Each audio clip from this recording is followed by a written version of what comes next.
everyone. I'm Rosemary Latourette. I'm the Secretary of the Saugerties League of Women Voters. I just wanted to read our mission statement. The League of Women Voters is a nonpartisan political organization. We encourage the informed and active participation of citizens in government. We work to increase the understanding of major public policy issues and influences public policy through education and advocacy. Our moderator tonight will be Cindy Bell, and our timer is Chris Henning. So without any delay, we shall start. Is this mic working? No. It is not. This one works. Cindy, this one works. Can everyone hear me? Yes. How This one about works. you? Can you hear me? Can you hear me now? All right, we're All good? right. Okay, so we're going to go over the format first tonight. I don't know if you're aware, there are 3 separate races here tonight, and the first will be the town supervisor, the second will be the town council, and the third will be the legislature. So, each candidate's going to have a 2-minute opening statement, and then, we have papers rather than index cards tonight. So if you have a question written down, you can just raise your hand and someone will collect it. They should be issues only, no statements. Please keep it simple. No personal remarks, and all questions must be legible. I'll call on the candidates in succeeding order to answer. And all candidates will have 2 minutes to answer each question. Please turn off any electronics that you have or silence them. Hold all applause till the end of the event. And then each candidate will have 2 minutes for a closing statement. So we drew lots, and Mr. Costello was the first. He'll be going first. Thank you, and I want to thank everyone who's here tonight. This is, I always admired the League. This is a very special platform. The League gives a nice interaction with us and the residents that we hope to serve. So I'm grateful for them for doing this year over year, and I'm happy to be here. My name is Fred Costello. I'm a candidate for town supervisor this year. I've been endorsed by the Democratic Party, the Independence Party, and the Working Families Party. And I'm hoping not just to represent those parties, but all the people of our community. Saugerties is a very special place. We've all lived here for a long time, and we've come to know and love our community. I've lived here for my entire life. I attended Saugerties High School. I took classes at Ulster County Community College as well as SUNY New Paltz. When I attended SUNY New Paltz, I had an opportunity to study abroad in Israel. And in that summer of 1992, I took classes over there. And to my surprise, up until that point, my experience had been in our community and nearby. So my influences were here, and I kind of had the worldview that everything was like home. And when I spent time in Israel, I realized that everything is not like home. And I was inspired on that trip by many things, but I was also inspired to come home and be part of my community in a different way. And that's what inspired me to become involved. I was on the Economic Development Committee before I ran for town board. And I've been on the town board now in the middle of my 4th term. And I was deputy supervisor for 11 of those years. I was deputy supervisor during Irene, and I also participated in the Sandy storm. And I developed a lot of good relationships with the fire departments and the police departments, and understood the value of what they bring to the table, not just from that experience, but from many other experiences. We have an opportunity to move our town forward. I feel that the experience I've garnered as a representative of our community prepares me to be the next supervisor in a way that's unique. And I would like the opportunity to serve us and to try to move Saugerties into a better place in our future for us and for our children. Okay. Thank you. That was too bad timing, huh? Mr. Bruno. Good evening, ladies and gentlemen. My name is Jimmy Bruno, and I'm running this year to succeed Greg Hellsmortal and become the next. You gotta turn off the mics or do something. It is. Is it on? Yeah. Closer to your mouth. Here, take It it. sounds like it should be on. Take Yeah, well, I just. You might have Freddie, to I'm share. just gonna keep Yeah, yours. just share it. Can everyone hear me now? Yeah, all right. Good evening, ladies and gentlemen. My name is Jimmy Bruno, and I'm running this year to succeed Greg Hellsmortal and become the next Saugerties town supervisor. I am married to the former Kathleen Hallion Cottage and have 1 son from my first marriage, Joseph Bruno, and his wife Kelsey, and a grandson, James Joseph, and a granddaughter, Isabella Marie. I also have a stepson, Christopher Cottage, and his wife Joanne, and a granddaughter, Harper Alice Cottage, along with a stepdaughter, Cara Gray, affectionately known as our little T, which is short for tornado. Her husband, Peter, and a grandson, Carter Harrison, and a granddaughter, Maya Elizabeth. My goal as your next town supervisor is to create an environment that will enable our children to complete their education and remain in Saugerties and raise their respective families. This can be accomplished by continuing to reach out to and meeting with prospective businesses that would like to start their new business venture or relocate their existing business to our town. Not only will new businesses help retain our children who currently must leave the area in search of a job upon completing high school or college, but will also create jobs for middle-aged individuals who have either lost a previous job due to downsizing, etc., and also increase our tax base and provide much-needed relief to our seniors who have paid taxes for many years. And if I am able to develop and implement my proposed plan, would slash the property taxes that a senior age 65 and older currently pays. In this day and age of tight fiscal restraints due to the increasing health care costs, etc., it is more important than ever that we as a town board scrutinize every expense and cut costs wherever possible. I pledge to do just that and work cohesively with the rest of the town board to ensure that the taxpayers of Saugerties receive the biggest bang for their buck. Thank you. Thank you. Okay, there are many questions regarding the seniors tax, so let's get right to it. Okay. Could you please discuss your views about the tax cuts for senior citizens that was in the paper? And we'll start with Mr. Bruno this time. Well, my goal is to form a committee and to look into, once the senior citizen reaches the age of 65, once the seniors reach an age of 65, now, I'm not sure if the magic number is going to be, you have to have lived in Saugerties for 30 years, but I think that's going to be the number. I would like to see them pay no school taxes, and hopefully we can work in general taxes in the future. There are other areas in the country that have implemented such programs, so we're going to look into that, and I think it's a needed break that the seniors really need. They've paid their entire life, and they need a break. Thank you. Mr. Costello. Excuse me, I love the concept of this. Can't hear you. Sure. I love the concept of the idea of seniors not having to pay, I think that's great. My concern falls in how it's done. If it's just a transfer of those costs and burdens to families who are trying to raise their children and then stay in Saugerties, I think that's problematic. If it's a transfer of those costs to businesses, I think that's problematic. And I'm a little bit concerned that there's a divisive component to this. We are one community.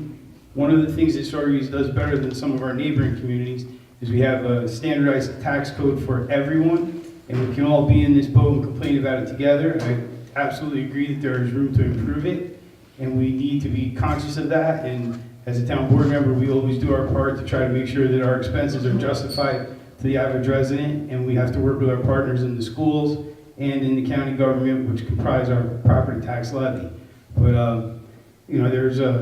I like the concept of it, but I have some deep concerns, and I don't want to create a divided community. And I don't think the folks that may benefit from this would want to see their children live in a neighboring community because the tax burden here became extraordinarily high as a result of that. Thank you. As supervisor, where do you stand on departmental budget oversight and line item scrutiny? And we're going to start with you, Mr. Costello. We practice that, and it's infinitely appropriate to do so. When we enter the budget season, we have to look at every service we provide and ask ourselves the question, is that a service that we need to continue to provide? And if so, are we doing it in an efficient manner? And are we doing it in the most cost-effective way? And every budget season seems to start sooner and sooner. I know I've worked closely with the police chief and with the Parks Department since early summer, knowing that budget season would be coming as it is now. And we're trying to justify all of our expenses. And then another part of it is we are charging revenues for things that we used to do for free. The police department charges for services at the Garlic Festival. The police department charges is for specialty services at special events. There was a time where we did not have to do that, but given the climate that we're in today, it's required to do that. And we have a strong partnership with the school. We put an SRO officer over there, and I believe in that program very much. And there was a year where we funded it just through the town expenses, but the school became a partner, and now they sustain that. And I think that's a worthwhile endeavor. Given the craziness of our times, it's good to have a law enforcement official available at the school in the event that something may happen, and I think it's a valuable deterrent to prevent something from happening. So, yes, we have to criticize our budget every year and look at everything in that light and try to decide if we have to continue those services or not. Something, I'm gonna run out of time, but something I'm very proud of, the police consolidation did exactly that. The village and the town used to spend about $2.7 million separately to police our community, and we now spend about 2.6 some 10 years later. And those kinds of savings without cutting services are the way of the future. Thank you. Mr. Bruno? Well, I agree. From day one, for my first year on the town board, I've always been involved with any department that I had. I've scrutinized the budget. Case in point is now I have the building planning board. My comments to the head of that department was, I want to keep the budget flat. I know it can be done, and that's what we're pushing for. Especially in this time, fiscally we're strapped right now. We got to look at ways to save money, ways we can cut without affecting people's jobs. There are ways that we can do that. So I think we have to have oversight on the departments we oversee. Thank you. Has the town achieved the level of technological coordination that you desire? If yes, please explain. If not, what would you hope to accomplish to increase the coordination? And we'll start with Mr. Bruno. Well, I think technically speaking, we have a lot to be desired. I know we're strapped right now, but I would really like to see an IT person hired, somebody that can spend full time here. There's so many programs that can make us run more efficient, so many things that we could do more efficiently. Technology is moving at a fast pace. I've seen where we fall behind a lot of times. For example, I'm in the supervisor's office. He may lose his ability to access his email for 2 or 3 days. That's uncalled for. You can't, in this environment, you got to be able to react very quickly. So yes, I think we can improve on the technology. Thank you. Mr. Costello? I'm very proud of some of the advances we made in technology. The police department has become much more technology dependent and much more transparent as a result of that. Police Chief Saugerties was one of the first people to implement body cameras, and I think that gives a level of comfort to the residents or the people who may be interacting with the police department. Plus, it gives us a recourse if there's a challenge to how an event may have happened. We have a video record of that, and that type of technology takes a lot of computer power, but we're able to implement that. We also have implemented a lot of technology in the cars. It takes the pressure off of dispatching. You can sit in the dispatching office and see where the patrol cars are in our community, and that is a valuable tool for everyone involved, especially if there's an officer in trouble. You kind of have an idea of where they may or may not be. It's a very good tool as far as management, and I can share a quick story. I was in the dispatching room one night when a call came in of a domestic. The dispatcher was able to utilize the GPS system to give comfort to the victim and say, we have a car at this intersection, it's getting closer to you. And technology is what enabled that process. But it goes farther than that. We bought an accounting software called Encode. Encode is not fully implemented in our town, and that is something that I would like to do immediately upon taking office. It will save manpower, it will make us more transparent, and it will make our town run more efficiently. And in addition to that, as administrators and as residents, if you were to ask for information, we can pull up a spreadsheet, and it'll be right in front of us, and you can look. We're in October now, so you should see 10 months of spending when you open that program.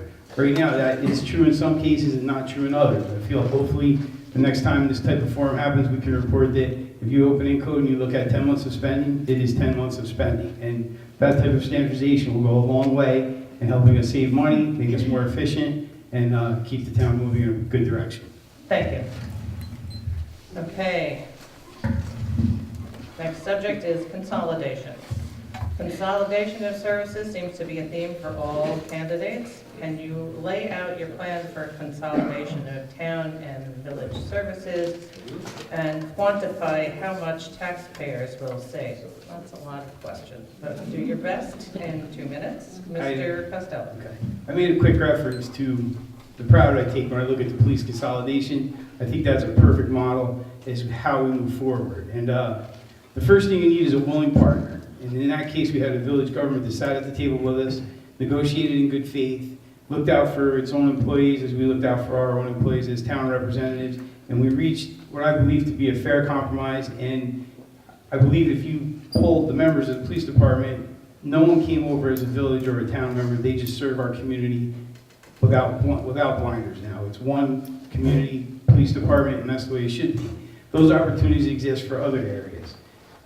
In some cases, obviously we talk about the highway a lot because those are the next biggest budgets, but we need a willing partner to sit down with and have those conversations. And the other thing we need that we had with the police consolidation is we had an independent group come in, prepare a study, and give us goals that we could achieve and give us real numbers so that we can answer questions when we meet with residents who want to know, you know, am I still going to have a police officer patrol my street? Will I still have a foot patrol? How much may this cost? How much potentially can we save? And as of this moment, we all have a hunch, and there's some real synergies, especially with regard to equipment and with building needs. But we're not quite there yet, and I think moving forward, I'd like to meet with village officials and try to develop those partnerships and see if there's some ways that we can further consolidate our community and offer those services jointly. I know it can be done because it has been done, and it will be hard, but I'm up for that task and then some, and we can save money and we can enhance the service that we provide to all our residents. And ultimately, that's what we should be trying to do. Thank you. Mr. Bruno. Well, I agree 110% that we have to consolidate. We've already met with the mayor of Saugerties to look into consolidating the highway departments. That's something that can be done. It might not be easy, but it can be done. We also were part of a, Governor Cuomo is offering $10 million to a community that consolidates and they can show savings. We're one of 3 in Ulster County that are finalists to receive that $10 million. Part of getting the $10 million, we were looking at possibly purchasing a new building for the highway department to work out of. There could be a lot of savings realized with that, because right now the highway superintendent has to ship out a lot of the equipment to get fixed. With this new building, he could do it in-house. So there would be could be a possibly big savings there. There's other areas that could be looked at to consolidate. One might be possibly the courts. I mean, right now we have the village court and the town court. I don't see why we can't consolidate those, but this is all stuff we have to look into. So yes, I'm in favor of 110% consolidating. Thank you. With the opioid epidemic hitting the U.S., do you feel Saugerties has a problem? We're going to start with Mr. Bruno this time. Oh, definitely. I think a couple months ago, the chief told me that in 3 days they had like 4 overdoses. I mean, it's rampant throughout the country. A lot of people are getting hooked on drugs for medical conditions, and now heroin is supposedly so cheap that they turn to that, and that could kill you instantly. So yes, we do have a problem. We have to focus on it. I think the chief is doing a good job. He realizes there's a problem. We have, we just have to keep focusing on zeroing in on that. Thank you. Mr. Costello. I remember a few years back, the chief said, I'd like you to stop by. And that's not uncommon, so I stopped by because I need to talk to you about something that was very serious. And when I got up there, he said, I want to put Narcan in the cars. And I was like, I don't know what that is. And he explained to me what it was, and that's used when there's a heroin or an opioid overdose, and you can inject Narcan into the nasal cavity of the victim, and it reverses the impacts of the opioid. And I had a lot of questions because I wasn't exposed to this, but he was on the cutting edge of that. And that was the beginning of my education. And we certainly do have a problem. It's not a unique problem to our community. It's across the country, unfortunately.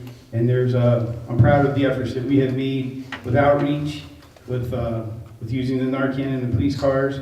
There's been a number of organizations that have popped up. The 212 Coalition's done a very good job with outreach.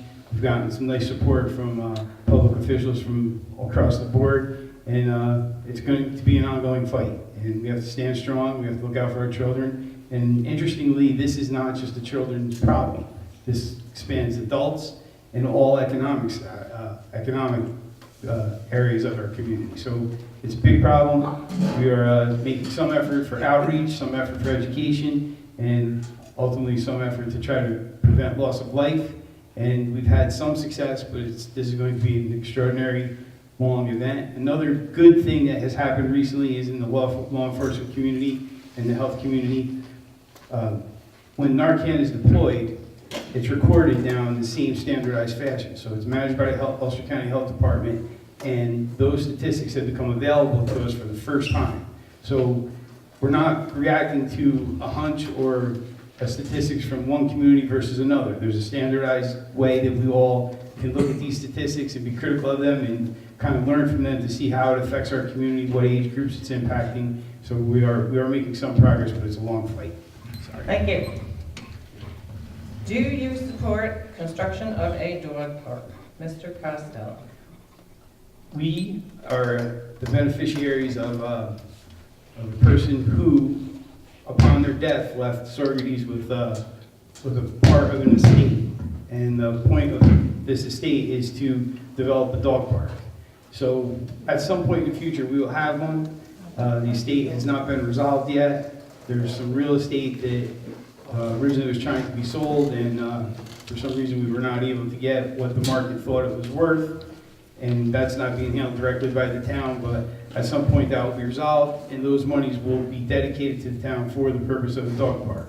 At that point, I think when we have those resources, we need to have a community group partner with us to kind of find a site for it that would be appropriate and accessible, and come up with some management things as to how the dog park will be employed. I visited a number so far, and it's pretty clear that there will be a large dog area and a small dog area. Most of these parks are self-policed by the users. Picking up after the animals is also a problem. So there's going to need some thought put into it, how we set it up, how we manage it, where it's going to be. And the good news is we will have those resources in a relatively short amount of time, and we can move forward with the community group and kind of develop that project. I think it will be a good thing. Many people have pets. Some of the folks that have pets don't have yards, so to speak. They can their pet can enjoy, and they can enjoy running outside with their pet. So this would be a good avenue and a good opportunity for that, and it would be a nice asset to our community. Many communities like Saugerties, or of our size, have them, and some smaller have them with a lot of success. And I think we can do a very good job with it. We'll put our own Saugerties flavor on it, and hopefully we'll avoid some of the pitfalls that other communities have had with their dog parks. Thank you. Mr. Bruno. I guess you repeat the question because I didn't hear it. Sure. Do you support the construction of a dog park? Okay. Yes, as Mr. Costello said, this person passed away and they left their estate to the town. We're in the process of trying to sell the property, but due to economic conditions, we couldn't get what we thought it was worth. But once that's done, I do agree 110% that we should have a dog park. A lot of people say, we spend all kinds of money on the recreation, and they don't participate in playing ball and this and that. So it'll give them a place that they can bring their animals, they can enjoy the outdoors, they can have a good time. They're going to have to police it, clean up after themselves, but I think it'd be great for the community. Thank you. I don't know if this is appropriate, but it was a question. How soon may we expect action on Bristol Beach? Can you address that? That's good? Okay. So, Mr. Bruno. Well, we're in the process of getting everything in order right now. We, the Winston Farm Alliance, they donated the money that was left over from fighting the dump. and we're gonna use those dollars to help us along to get going with this. I'm gonna say probably within the next year, a lot of good stuff should be happening. We're gonna name the boat launch after Cliff Tinkin, who passed away, unfortunately, last week. That's big. But that's it. Thank you. Mr. Costello? So yes, we were very fortunate. Landon Walters here at DQ is the president of Winston Farm Alliance, and they've pledged the monies that they didn't use in defense of Winston Farm to the Bristol Beach project, which was, it just says all the right things about Saugerties. It's a large amount of money. It's going to go to a worthwhile cause. We also have other great partners. We have the Hudson River Valley Greenway, who's pledged a significant amount of money towards the project, and we have the Palisades Parks, who actually owns the property and has agreed to partner with Saugerties to try to develop the property in a more useful way for our residents. As we speak, there are a number of studies being undertaken. When those studies come back, we already had one meeting with community residents to kind of come up with a wish list of what potential uses there were. And at this point, you could almost wish for infinite things. And then when we get the studies back, we'll understand what is possible. And then when we do finally get a realistic budget of what is possible, that'll also determine how much development we can do over there. At a minimum, we're gonna have walking trails and some kayak opportunities. At a maximum, the sky's kind of the limit. There's some really interesting industrial structures down there that are actually in very good shape. Someone passed along to me that would be an outstanding wedding venue, and I agree. And the field that is by Norrie Point has been used for weddings in the past. That's a beautiful open grassy area with spectacular views, and that's going to be a transformative resource for our community. It's a large parcel, it's right on the Hudson River. The beach area has a deep water section where it's close to the channel and a very sandy area, and folks who have boats use it all the time. It's not very accessible by land. So with the development in the near future, we'll be able to access it by land at a minimum for walking trails. But there's all kinds of wildlife down there. There's some really neat industrial features that we hope to preserve and recognize part of our brickmaking heritage that was done there. And it creates many, many opportunities. It's a good project. Thank you. Yes. What is your position on the Pilgrim Pipeline and why? Opposed. I say that kind of snarky, but it's an interesting project. Our country has been blessed to find oil resources. Unfortunately, it's coming at a time where we are moving away from oil resources. And this particular type of oil that's coming through is harvested in a really arcane way, and the oil actually doesn't even float on water. So as they bring that oil, not for our purposes, we believe this is for export purposes, so we can sell it overseas. It's going to come through the Hudson Valley by barge. It's proposed to come through the Hudson Valley by pipeline and by train. And we've all seen news reports of when these train accidents happen. It's dangerous. It absolutely overwhelms our emergency services. We are not trained to handle, our fire departments are not trained, nor do they have the resources to handle a train fire. We don't have the resources, and we're not able to handle a spill into the Esopus Creek or the Platico Creek or the Catspin Creek. We just don't have those types of resources. And there are no ratables that we can sustainably benefit from. There will be an initial plug of some construction jobs, but once they go through our community, they're moving on. And there's only like 2 employees for hundreds of miles of pipeline. So after it's built, there's really nothing, there's not an economic benefit left for us. So I can't honestly look any of you in the eye and say, folks, this is a great deal for us. We're going to benefit from this for a very long time. In my view, we're not. The oil's going overseas.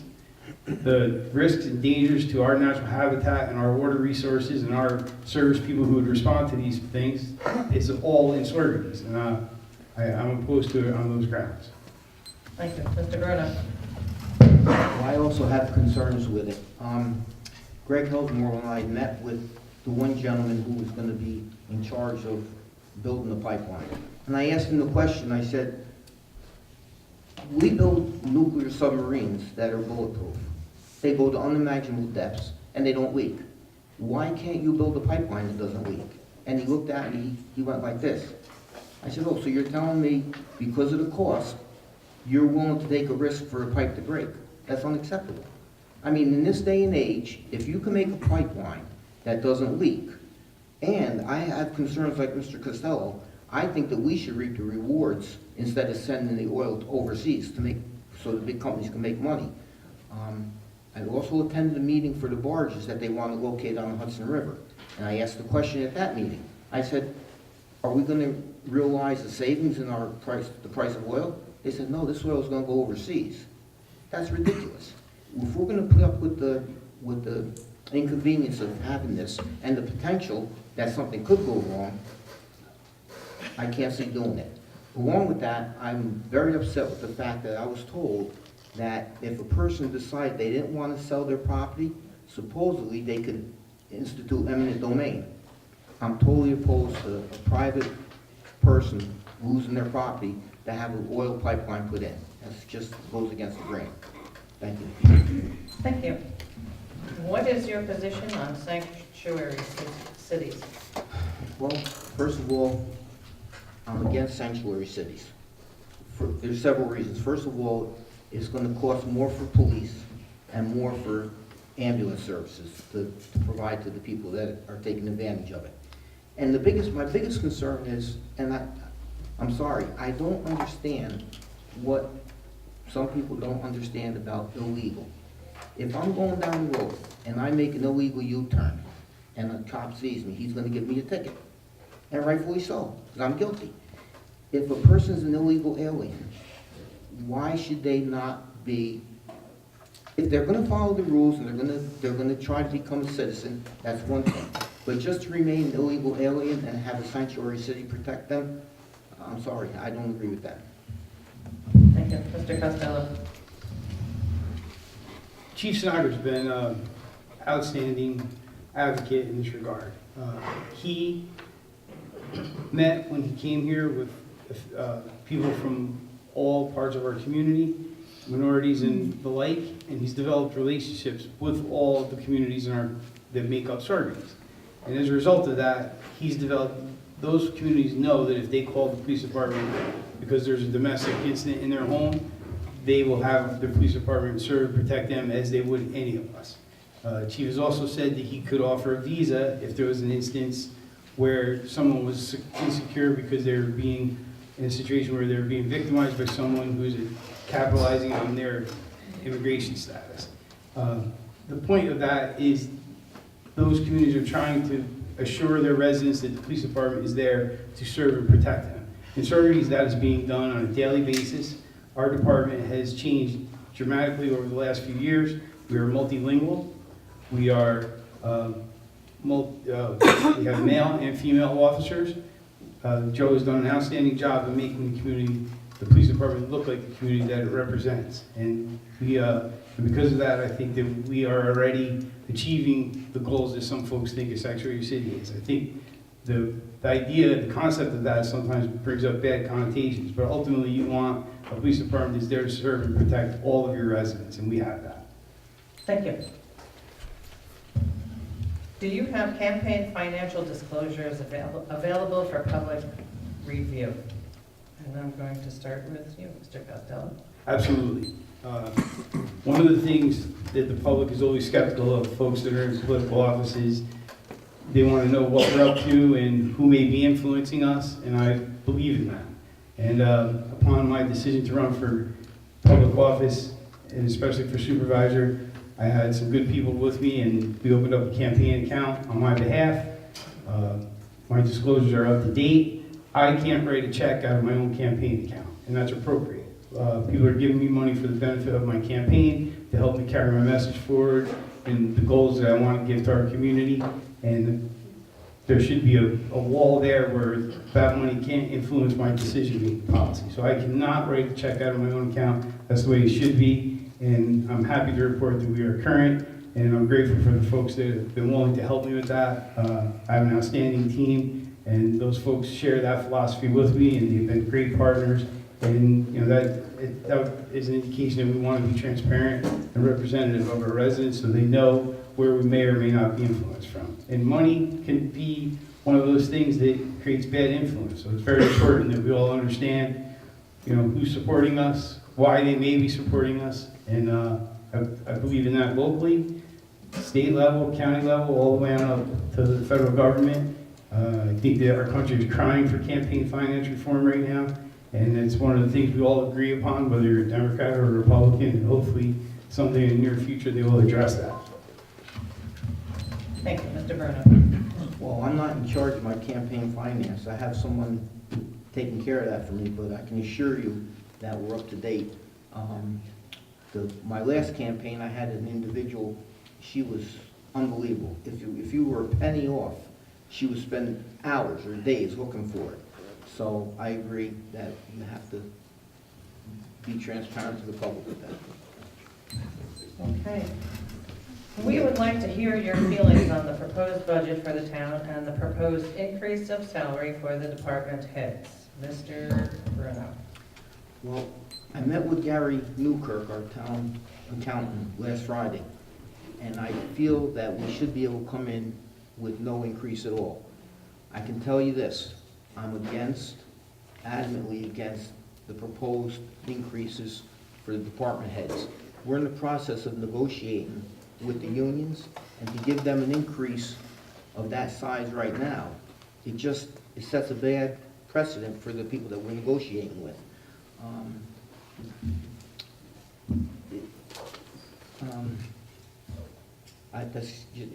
It's not a good precedent to set.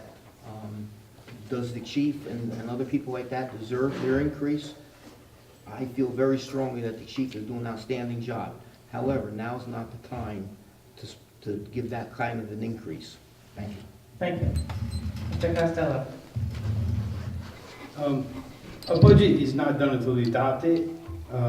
We are fortunate to have some of the folks that we do have, and to be fair to them, we have to look at what people in that position are making in our neighboring communities. And if you did that type of comparison, there are some serious deficiencies in some of those areas. I think police chief is something that's being a motivation for this question tonight. Joe, during the contract negotiation, waived off an increase in solidarity with his membership. And at some point, we're going to have to look at his pay. He is not the highest paid officer in the department by a long shot. And some of the guys who make overtime will make significantly more than him. He does work very hard, and some of his other administrative staff is a little bit low relative to their peers in other parts of the community. Saugerties is Saugerties. We're never going to be the highest paid, nor should we be. But we have to do it in a way that we can keep our employees motivated and wanting to stay here. We're fortunate. We have a number of people. We have 2 graduates of the FBI Academy. Not many departments can say that. We have a master's degree in that department as well. Some of the other department heads have also had many opportunities for higher education and have earned significant certificates. And they're competitive. They're worth money in other areas. So if we want to continue to have quality employees, we're going to have to pay them in a way that's commensurate with what they would be making if they work somewhere else. And that's going to be the lens that we judge an increase by for anybody going into this budget cycle. But I don't know that we're being fair by saying no across the board. I think you have to look at it. There's some areas where I think an increase is probably warranted, and depending on what the entire budget looks like, we're probably going to have to move in that direction. Thank you. Perfect timing. Okay, last question. What qualities do you have that will make you a successful supervisor? And we'll start with Mr. Costello. I've been blessed to have the opportunity to work with Supervisor Helsmore very closely. And I've been blessed to work with boards that have generally had the public interest in mind. And that experience and the concept of moving the ball forward has been an education for me. I've looked at other communities where they haven't had those types of relationships on the board, and it's fractured and they just can't get things done. And these jobs take a commitment, and if you're not moving the ball forward, it's not as fun as it should be. And not that we do this for fun, but we want to achieve something. We want to have something to look back upon and say, hey, I helped with that. And I've been fortunate that I've had a number of those instances. lesson from that is they're always a challenge and they're always, always hard. And because I've had exposure to so many things, I think my disposition and my horizon has become where I'm ready to take on new challenges and take more of a leadership role when it comes to bringing those challenges. Bristol Beach is a great idea. It's going to have challenges, without a doubt. And I think my disposition has been trained and prepared to look at the long horizon and kind of work with the people who are willing to volunteer. And that's another area we've been super blessed to have volunteers work on Canton Field over and over again. Garlic Festival, car show, so many different things. Those relationships are invaluable, especially when you look at other communities that don't have those types of things. It's always a point of pride when I'm somewhere else and they want to know, how did you do this or how did you do that? And I can refer to, well, we had this individual helping us on this project or that individual, and it's not just, they're talented people willing to do this stuff. So we're extraordinarily fortunate to have that resource. And I've developed a lot of those relationships and I'm going to rely on them moving forward. And my experience is a lot. I'm also heavily involved in my family's businesses. That experience has been very enlightening to me. And my education, spending time overseas, made me appreciate Saugerties much more. Thank you. Mr. Bruno? I think the biggest thing that's going to help me is my ability to work on both sides of the aisle. I don't care what political affiliation you have. I'm there to work with the people of Saugerties. I'm there to help everybody. Anybody that knows me, they know they can pick up the phone, ask me to help them, and I'll be there to do it. Along with that, I do have to agree with Mr. Costello that I've been fortunate. This town board, we have worked very closely together.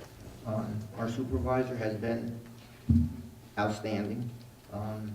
He keeps us informed of everything. I hope to do the same thing. Matter of fact, I will do the same thing. I'm going to be very transparent as your supervisor. I will make sure the board's informed of everything. And again, I'm there to help the people. I'm available 7/24, and I don't care what hour of the day it is. If you need me, call me. I tell everybody when I'm out campaigning, I got my cell phone and my home phone on the card. If you want me, I don't care what hour it is. You call me, and I'll take your question. Thank you. Thank you. Actually, and you still have your closing statements, if you have anything to add. And we will start with Mr. Bruno. Once again, I want to thank the League of Women Voters for hosting the debate tonight, and also special thanks to everyone who took time out of their busy schedules to attend tonight's event. I believe in government transparency. If I am fortunate enough to become your supervisor, I will insist that when announcing their respective votes, each board member explain why they are voting either for or against a proposed resolution. The public is entitled to know this. I will establish a committee of 3 or 4 or 5 local business people, bankers, realtors, and other residents that will be charged with reviewing town operations and make suggestions regarding how to improve them both cost-wise and operationally. I would also ask the town board to consider hiring a professional to review our current operations and services and tell us how we compare with other towns of similar size from their point of view, with the idea of improving what we do, both fiscally and operationally. Some voters think there is no difference between me and my opponent. Here's how we're different. I have silver blonde hair, Freddie has black. No, seriously. I am fiscally conservative in philosophy and in action. It was me who refused to support and vote for the 2017 town budget when it was initially proposed with a 5.5% increase above the 2016 budget. We were able to get it down to 3.4%, an increase that I was still not happy with, but one which, when taken into account items such as increasing health care costs, retirement benefits, etc., I understood and agreed to the increase. I feel very strongly that this year's 2018 budget can be trimmed further, to the point where there should be no increase at all. It was me who proposed and pushed it to implement the resolution which will provide much-needed dollars to both our fire departments and the ES ambulance by increasing the fees charged to developers for each lot or unit approved by the planning board. And lastly, I will be a full-time supervisor, and I pledge to make myself available to the residents of Saugerties on a 7/24 basis.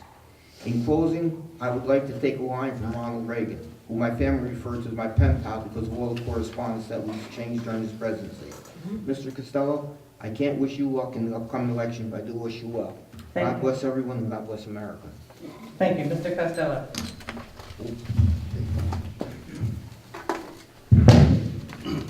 Once again, I'd like to thank the league as well. And in my opening statement, I get to thank my family, my wife, Kimberly, my daughter Cameron, and my dad who's with me tonight. It takes a lot of courage to do these types of things. Jim would attest to that. And I couldn't do that without the support of my family and a large group of friends who I see out here tonight. So thank you all for doing that.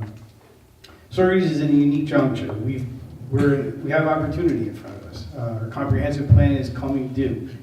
I think that's a tremendous opportunity to look at our zoning and look at what things have worked in the past and what have not. I think going forward, our comprehensive plan needs a hard look, especially with regard to emergency services. We recently had a project built with fire hydrants, but the fire hydrants are not for firefighting purposes.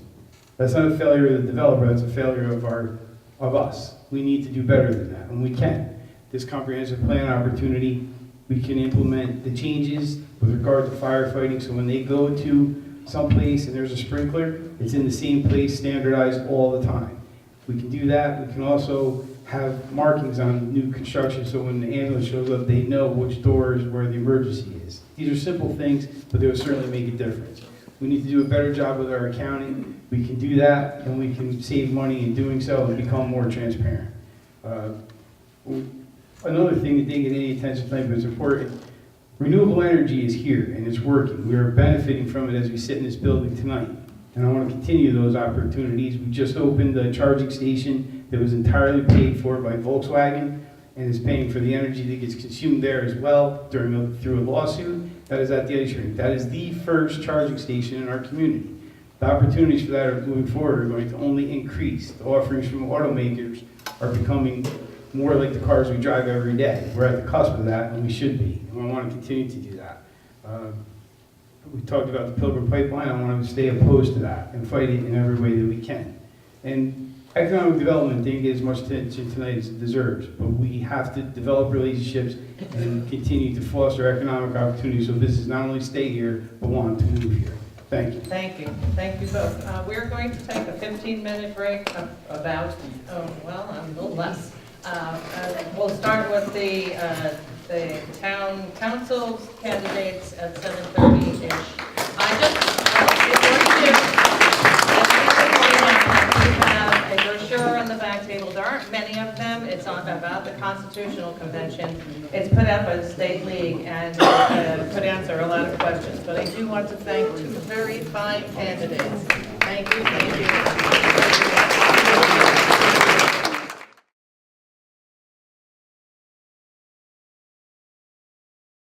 Okay, we're going to start with our town board candidates. And the rules are the same, 2-minute opening statements, 2 minutes for each question. We have our timekeeper, Chris, who did not get introduced the last time. She has signs and she's keeping track. The first time that she'll signal the candidates is at 1 minute. 1 minute. There you go. So, Lift it up, here I am. it's blue. God, nobody's ever Then missed it's me. 30 seconds. Yellow. And when you see that pink card, What does that mean? But it's a nice way to it say means it. stop. So, must stop. Yeah, right. So, and if anybody has a question for this group, they can write it on a piece of paper and just hold it up and someone will, here, we'll come and collect them. Okay. So we drew lots, one of us, on the first try. Mr. Tucker won the draw, and so he'll be going first tonight. So you may go. Thank you. My name is Don Tucker. I'm running for a seat on the town board November 7th. I reside in Saugerties, Route 32 towards Glasgow with my wife and daughter. I've been a homeowner and taxpayer for many years. I've had a long career in law enforcement in the community in the Saugerties PD. I retired in January after serving 43 years. I went to school here. My wife went to school here. My daughter went to school here. It's a great place to live and raise a family. I firmly believe that. And I'm running so that I can give back to the community what they've given me for those years that I was in law enforcement. I was able to provide for my family and have my home.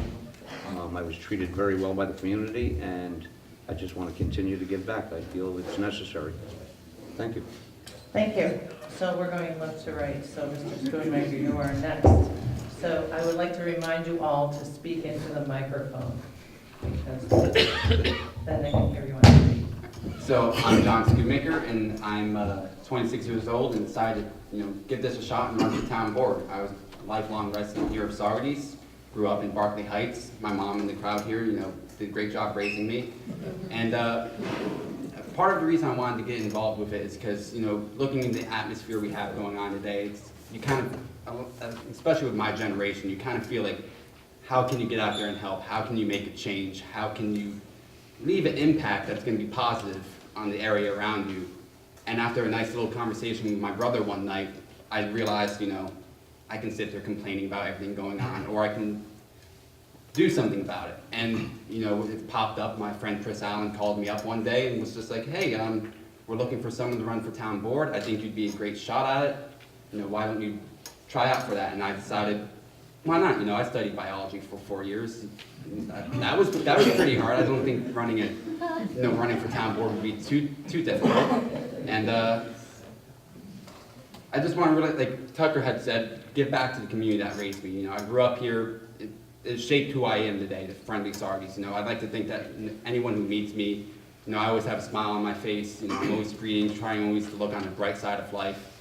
And I think part of that is growing up in a wonderful little town like this, where no matter what, honestly, what your political affiliation is, we get along. There's no fighting, there's nothing going on. There's none of that nastiness that you would see. And I think that's something that really plays into why I want to represent us, because I want to continue that. I want to work with both sides of the aisle. I want to make sure that the community itself is represented, and that they feel that they've been heard, and that that the town board is, getting things done that they'd like to see get done. Thank you. Thank you. Mr. Andrews? Thank you. I'd like to thank the League for having this forum. It's an honor to be here. I'd also like to say that everybody running for offices up here, the candidates you'll hear tonight, they worked hard just to get to this point. So be courteous to them and appreciate what they're going through, because we're all nervous. I'm a lifelong resident, aside from some military time that I spent all over the world, as well as working on projects in Mississippi, Texas, and so on. But essentially, aside from having a house in Greene County, I am a lifelong resident here, as is most of my family. And some of you know I'm from a family of 11 people, 11 children. If they were all here, we'd have to vacate the building. But it's an honor to be here, and I'm running for town board because my focus would be, we have all these vacant buildings in many areas. I'd like to see those filled, people purchase them, move on, and we are you're the shareholders, and we're the managers. We're managing your money, how we're going to spend your money. If we're not making conscious and wise decisions with your money, we need to correct that. So I hope we can implement and work together, no matter who gets on, and win, lose, or draw. It's been an honor to be here, and I appreciate your time. Thank you. Thank you. Mr. Altieri? Good evening, everyone. My name is Vincent Altieri. I've been living in the Saugerties area here now for 15 years. 52 years old. I've been an Ulster County resident my entire life. A little bit about my career. I'm with the Ulster County Sheriff's Office for 32 and a half years. I'm currently the captain of police services. I manage about 100 full and part-time employees. I prepare and manage about a $7 million budget annually. Part of my duties is to facilitate things with not only other law enforcement agencies, but with towns. I've worked on the Hudson project when they had that concert up here, which we worked hand in hand with townspeople, construction workers, Central Hudson, those kind of things. Worked with the health department as far back as when, in 2011, when they had the swine flu was running rampant, and we had to set up places for people to get shots. Years ago, I ran a security thing at Social Services. There was about 300 employees there, about 9 department heads. And the reason why I bring that up is that even though I've had an extensive law enforcement career, I've worked on many projects and done many things with people from all walks of life. So I can work with anybody and I can get along with everybody. I'm running on the thing, I'd like to have fiscally responsible spending with a plan. Not just a yearly plan, maybe a 3 or a 5-year plan for the town. And I'd like to do that with the town board members and the town supervisor. I'd like to look into shared services and also in some ways assist small business. So I don't have all the answers, but I'm a good listener and a reasonable person, and I'd like to make informed decisions with the good of the town and taxpayer in mind. Thank you for your time, I really appreciate it. Thank you. The situation with invasive plants in the Saugerties Creek is becoming extremely bad. What would you do to address this situation? Mr. Schoonmaker. Actually, this is something I have thought about extensively, and I think the best course of action for something like taking care of invasive species in the Saugerties Creek is, it's not a problem we can tackle by ourselves. You know, we can spend, you know, all the time, all the resources removing, you know, the water chestnut, the milfoil, cleaning that up, getting rid of it, and then all it's going to take is, you know, one little seed from upstream to come down, and all the efforts we just put in will be wasted. And I think that would be pretty bad if that's how we went about it. So I think the best course of action would be if we were to form a coalition with other towns along the Saugerties, as well as local environmental groups such as the Mountain Keeper, River Keeper, and basically came together with an overarching strategy of how we can really tackle this. You know, start from upstream, make sure we take care of the potential sources of it for when we do clean it up downstream. And then once we do have it removed, we then have to look at how do we keep these from coming back into the Saugerties, because all it really takes is one dirty kayak to enter the stream again, and we're dealing with the problem all over again. And I think part of that would be looking at how we can get inspection stations placed in Saugerties, specifically near our own boat launch down at the beach.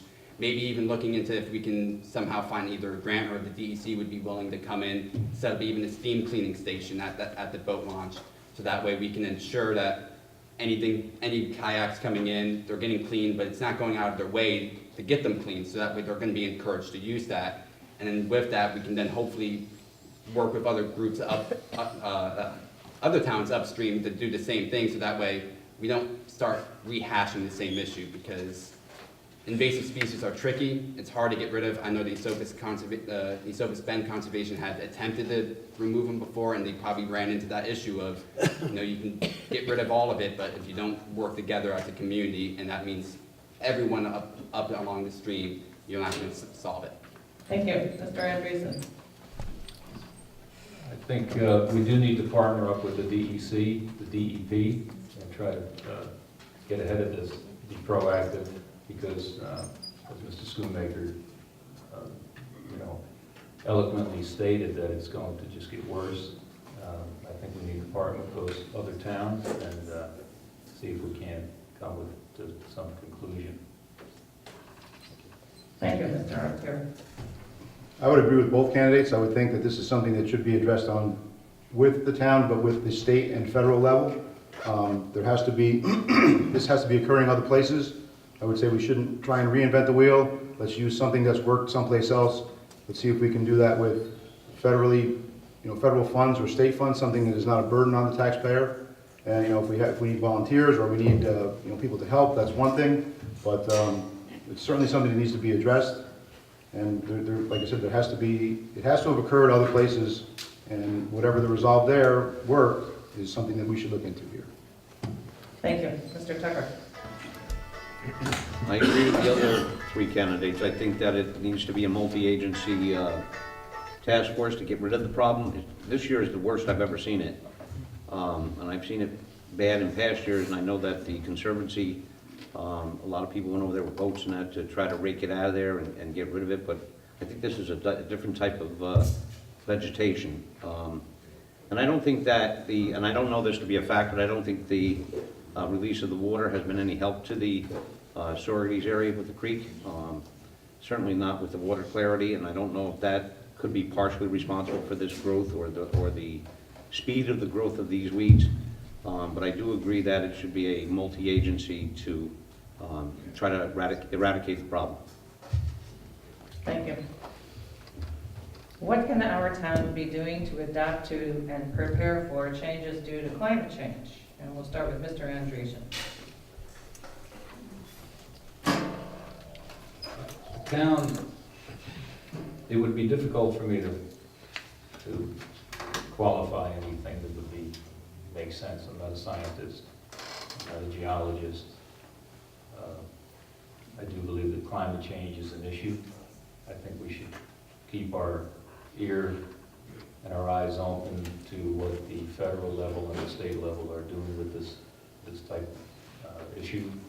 It certainly wouldn't be anything that the town could just wave a magic wand and correct or reverse.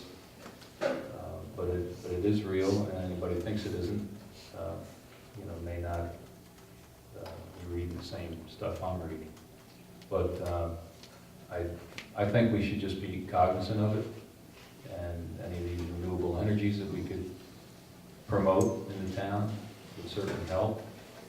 But again, it's a bigger issue than me or any small town board could probably tackle. But just being aware of it, don't put your head in the sand. Thank you. Thank you. Terry? Well, the first thing that comes to mind to me with this is solar. If it's getting warmer, why aren't we utilizing that to our benefit and creating, green energy? I mean, I have solar panels on my house. It's a home run. It's a home run financially. It's a home run for the environment. It's just a home run every way around. As far as what we could do as a town board, we could encourage solar for the buildings. We could encourage charging stations, those kind of things. Again, we should lean on the things that we can get on a state and federal level, or partner with the state and federal level so that it's not a burden on the taxpayer, and do what we can. If it's getting a little warmer, I don't see a lot that the town can do. But again, this is not something that I would have any expertise in, but I would certainly be glad to read the information that's provided and try and make informed decisions based on what the rest of the board agrees on. Thank you. Mr. Tucker? I think that 15 years ago, everybody thought it was a bunch of nonsense, and today we know that's not the case at all. And we're seeing that, you see that in Alaska with the animals that reside there, and the ice and the food that they eat. And I think I don't know how fast we're moving towards electric cars, and I don't know how well regulated, or we should be more regulated on emissions from the cars. Factories, you see photographs and films of factories and the emissions that they're pushing out, and we wonder why we have a problem. And I just think collectively, as a country, I don't think we've done enough to take care of the problem, and it's here, and it's only going to get worse. So I would agree that I have solar panels also, and it is a home run. They work very well. And I know that there are several proposed sites and plans for Saugerties with solar farms, and that's a step in the right direction. Other than that, we're going to have to continue to work with the other agencies to see how much cleanup we can do, and it needs to be done. I agree with you 100%. Thank you. Thank you. Mr. Shoemaker? So I'm going to lead off with probably a phrase, everyone hears is think globally, act locally. And I think at the town board level, there's a lot more that we can get done for the environment than many realize. As others have already mentioned, to continue pursuing solar for the town, I think it'd be great if we can get every government building running on some kind of renewable energy. There's no reason that we should be paying for a fossil fuel to run electric when, as Vinny said, we've got a sun beating down on us, most of the day, providing energy that we can just snatch from the air. But part of what I think we can really start doing is looking at how similar to what Ulster County did with banning certain products that we know are dangerous to the environment. Now, I don't know how far we can go as a town board with that, but I would like to look into seeing if it's possible to reduce the number of plastic bags being used in local stores, because I remember there was when I was in college, they brought up an image of the ocean floor we hadn't explored before. First time man has been down there, and our trash beat us there. you know, their plastic bags on the ground. And I thought that was it was eye-opening to me when you realize that, like, something as small as, you know, watching a bag fly in the wind, that could have just ended up down at the bottom of the ocean, polluting it. And I think at this level, we can really start making some progress if we to lead the way in stuff like that. And I think also that's similar with the coalition I had mentioned earlier.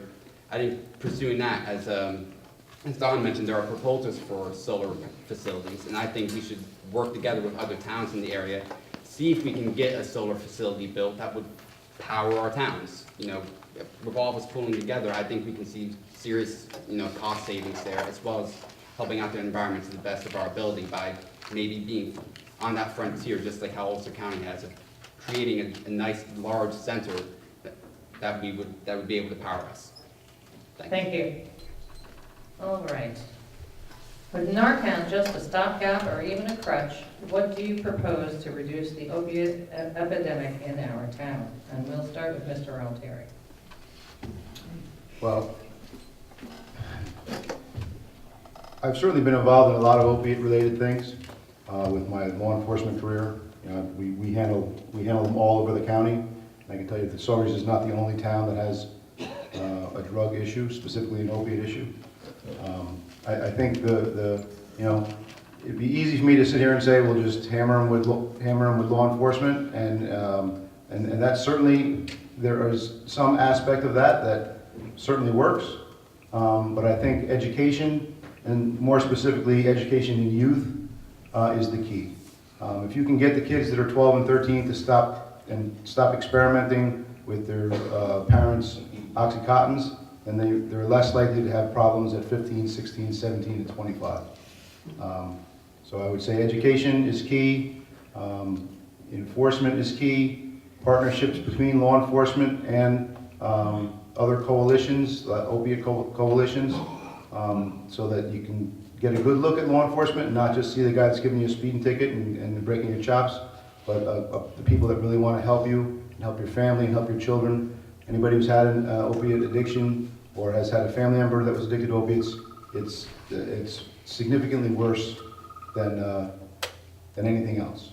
So it tears families apart, and it kills children, and it's certainly something that needs to be addressed, and there are many avenues I think that we could explore to do that. Thank you. Thank you. Mr. Tucker. As Vinnie Altieri said, it's an educational problem that I think has to start even at a younger age than it starts now. It's not just the junior high kids or the senior high kids. I think it has to go younger than that. It's an epidemic in this country that is not showing any signs of slowing down. The Narcan, as the monitor said, is a temporary solution.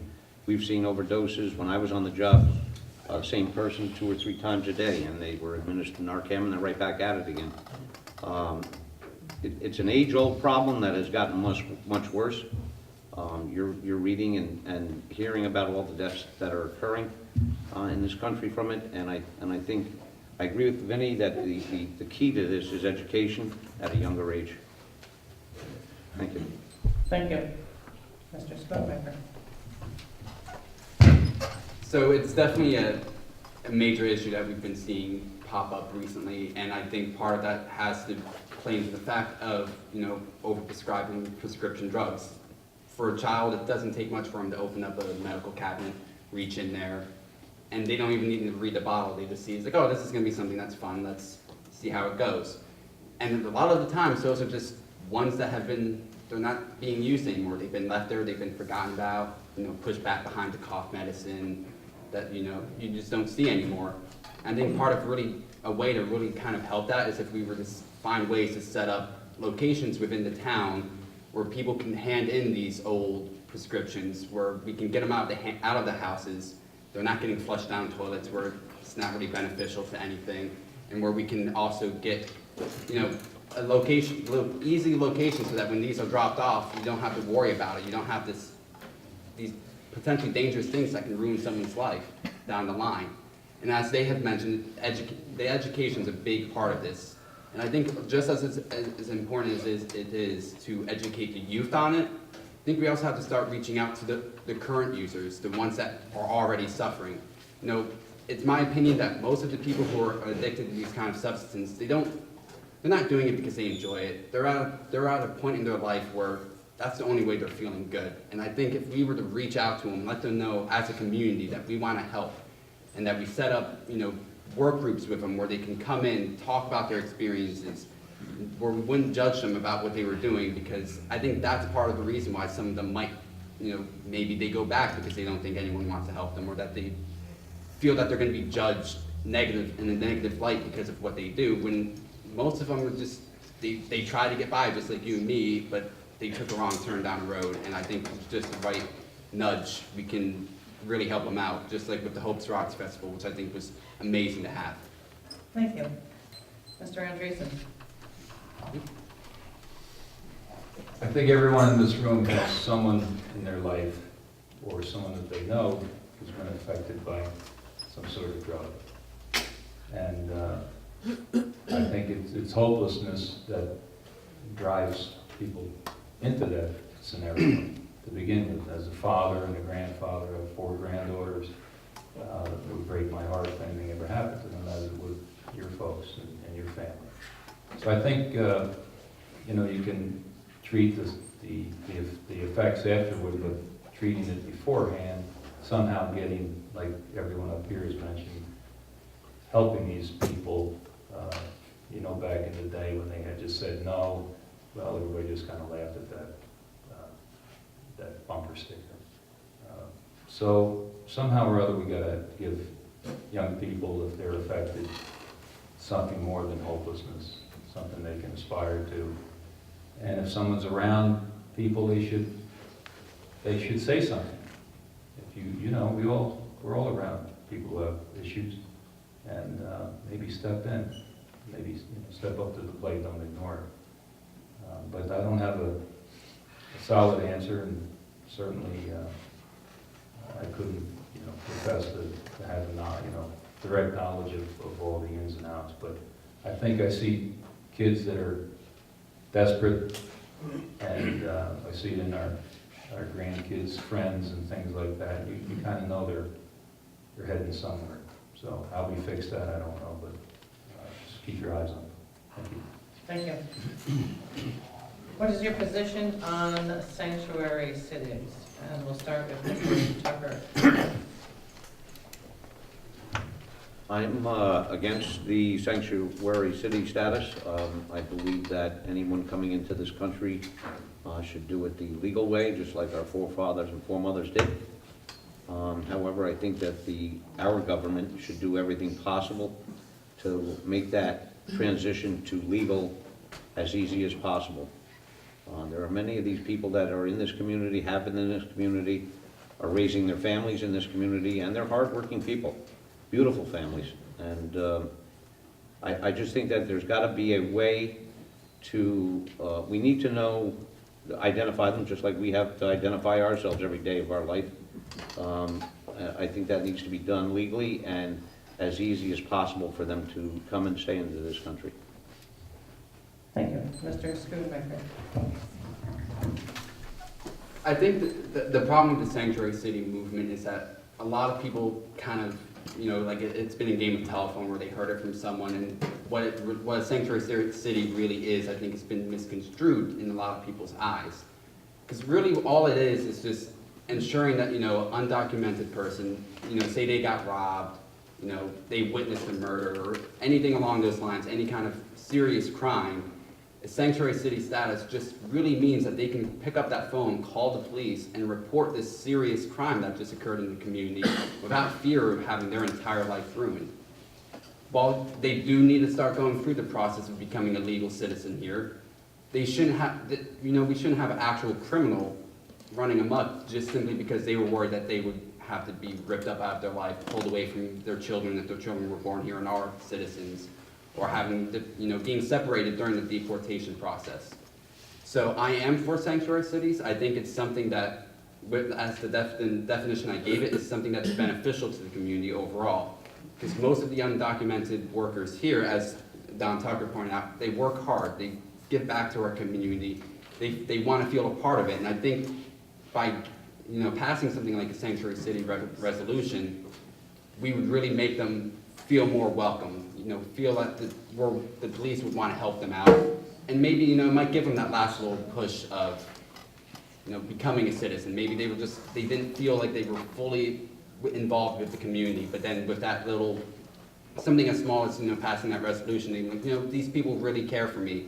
They want me to be here, so I want to help them as much as I can. Thank you. Mr. Andreessen.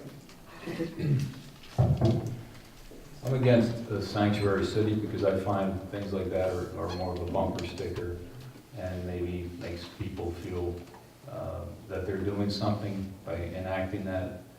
So my only concern is, in concept, it's a good idea, but if we have poor law enforcement people that can't use their judgment, we need to replace those people.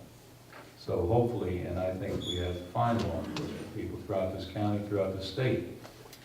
I think we need to leave it in their hands and to not violate these civil rights, and I think they do a pretty good job of that.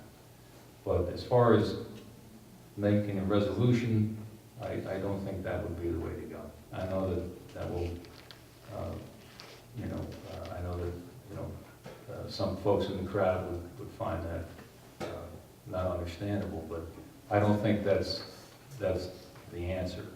And I just came back from, I was with FEMA in Texas. Almost 90% of the people I met there were Mexican. As part of my job, I had to actually have them sign a document on a tablet, and they had to hit their whether they were a citizen or other. So, and I could see the fear in their eyes when I had to have to do that. So, and I was uncomfortable with it as well. But nonetheless, hopefully the law enforcement folks out there, and it shouldn't prevent anybody from calling 911 by any stretch.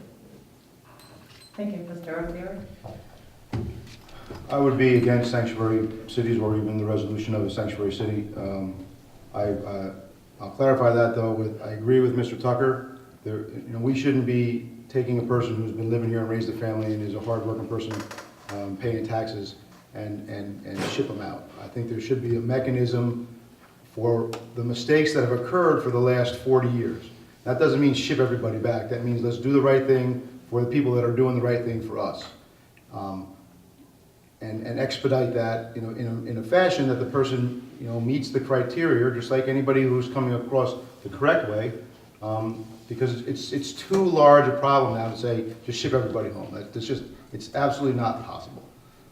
But the sanctuary city idea just encourages that, because if it's a sanctuary city, then if you sneak over tomorrow, what's the difference if you got here yesterday or 30 years ago? It's irrelevant. So I would be against sanctuary cities and for getting good, hardworking people that have been a productive person in society, whether it's this community or others, to make them a citizen so that they can be proud to live here like the rest of us do. Thank you. Thank you. Okay, time's over. We've heard from candidates about climate, dogs, beaches, all of which are great subjects, but can you please address the tax burden on the residents and what you plan to do to cut spending and hold or reduce taxes on the residents? And we're going to start with Mr. Schoonmaker. So now we get to the fun stuff. So realistically, I can sit here, I can say, I want to lower taxes. But there's the flip side of that is that whenever you cut taxes, you're going to cut some kind of service, you're going to cut a job, you're going to lose something. But I think Saugerties is in a unique position where we can capitalize on the fact that we have a town and a village. So I think the best course of action for us to really start, reducing our budget overall and reducing taxes for all of our residents is if we started looking into merging our departments similar to what we did with the police department. We saw real savings when we did that, and if we were to start looking at doing that across the board with the town and village, I think we would really start to be able to hold the taxes down and keep it at a certain level while still guaranteeing the same quality of service that we had. I think, in the town the size that we are, do we really need two different courts running at the same time? You know, we could probably merge those two together and you'll see savings there, similar with highway departments. And I know that, I think recently we just received a grant that house our two highway departments in the same building, which is great, but maybe we should just already have them merged together. And I think, right, because if we merge these and we see some great savings in that, we may also be able to expand the services that we do offer, depending on what services we, you know, have merged, what savings we did see gained by that. And I think that's all I've got on that one. Thank you. Mr. Andreessen? In 1993, I was a building inspector in the town of New Falls. And by 1996, unfortunately, Bob Transilio passed away. He was a building inspector in Saugerties, and I applied for the position here. As part of my coming here, they were going to merge the building departments, and I would have been the head of the department. It didn't matter to me one way or the other, but what I'm getting at is currently it's still not merged. There's no reason why it shouldn't be. There's no reason why some of these other departments aren't. I don't know all the ins and outs. I don't know the legal ramifications of it, but don't forget, when you had a village or a town government, when they were enacted, there were no phones, there were no, you took a horse and buggy to get to the town hall and things of that nature. Everything is at your fingertips today. So there's no reason for duplication of services across the board. And I would say that would be one, and certainly employment through attrition. If I'm on the town board, I would look at when people hire someone, any department that needs new employees, I'd take a hard look at that. Why? And an electrician the other day, I was going door to door, and he says, I don't mind paying my taxes, he says, but I want to see a receipt. And I say the same thing. I think we just need to see where it's going, and the transparency, and people will be happy with that. Thank you. Thank you, Mr. Alter.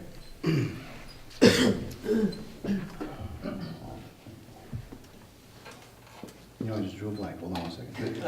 I You want me to read it again? Yeah, would you? All of it? Yeah. why not? Okay. We've heard from candidates about climate. Oh, no, just the Oh, question. okay, just a question. Can you please address the tax burden on the residents and what you plan to do to cut spending and hold or reduce taxes on the residents? I think there's a lot of pages on this book that need to be turned and looked at. I think that we possibly need to take a look at how the town is doing our assessments to see if it's being done, fairly across the board. And I'm not saying it isn't. I'm just saying that everybody needs policing on some level. So if we can do a little survey on the assessments to see if they're coming in right, that would be a good step. That doesn't save us any money, but at least it may make the citizens understand why they're paying what they're paying. One of my top three things is shared services. And I'll just use a very generic example.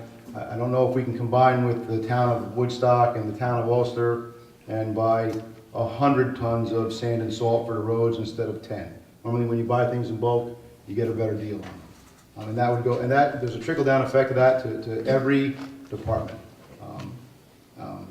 Probably every department has a budget for pens or supplies.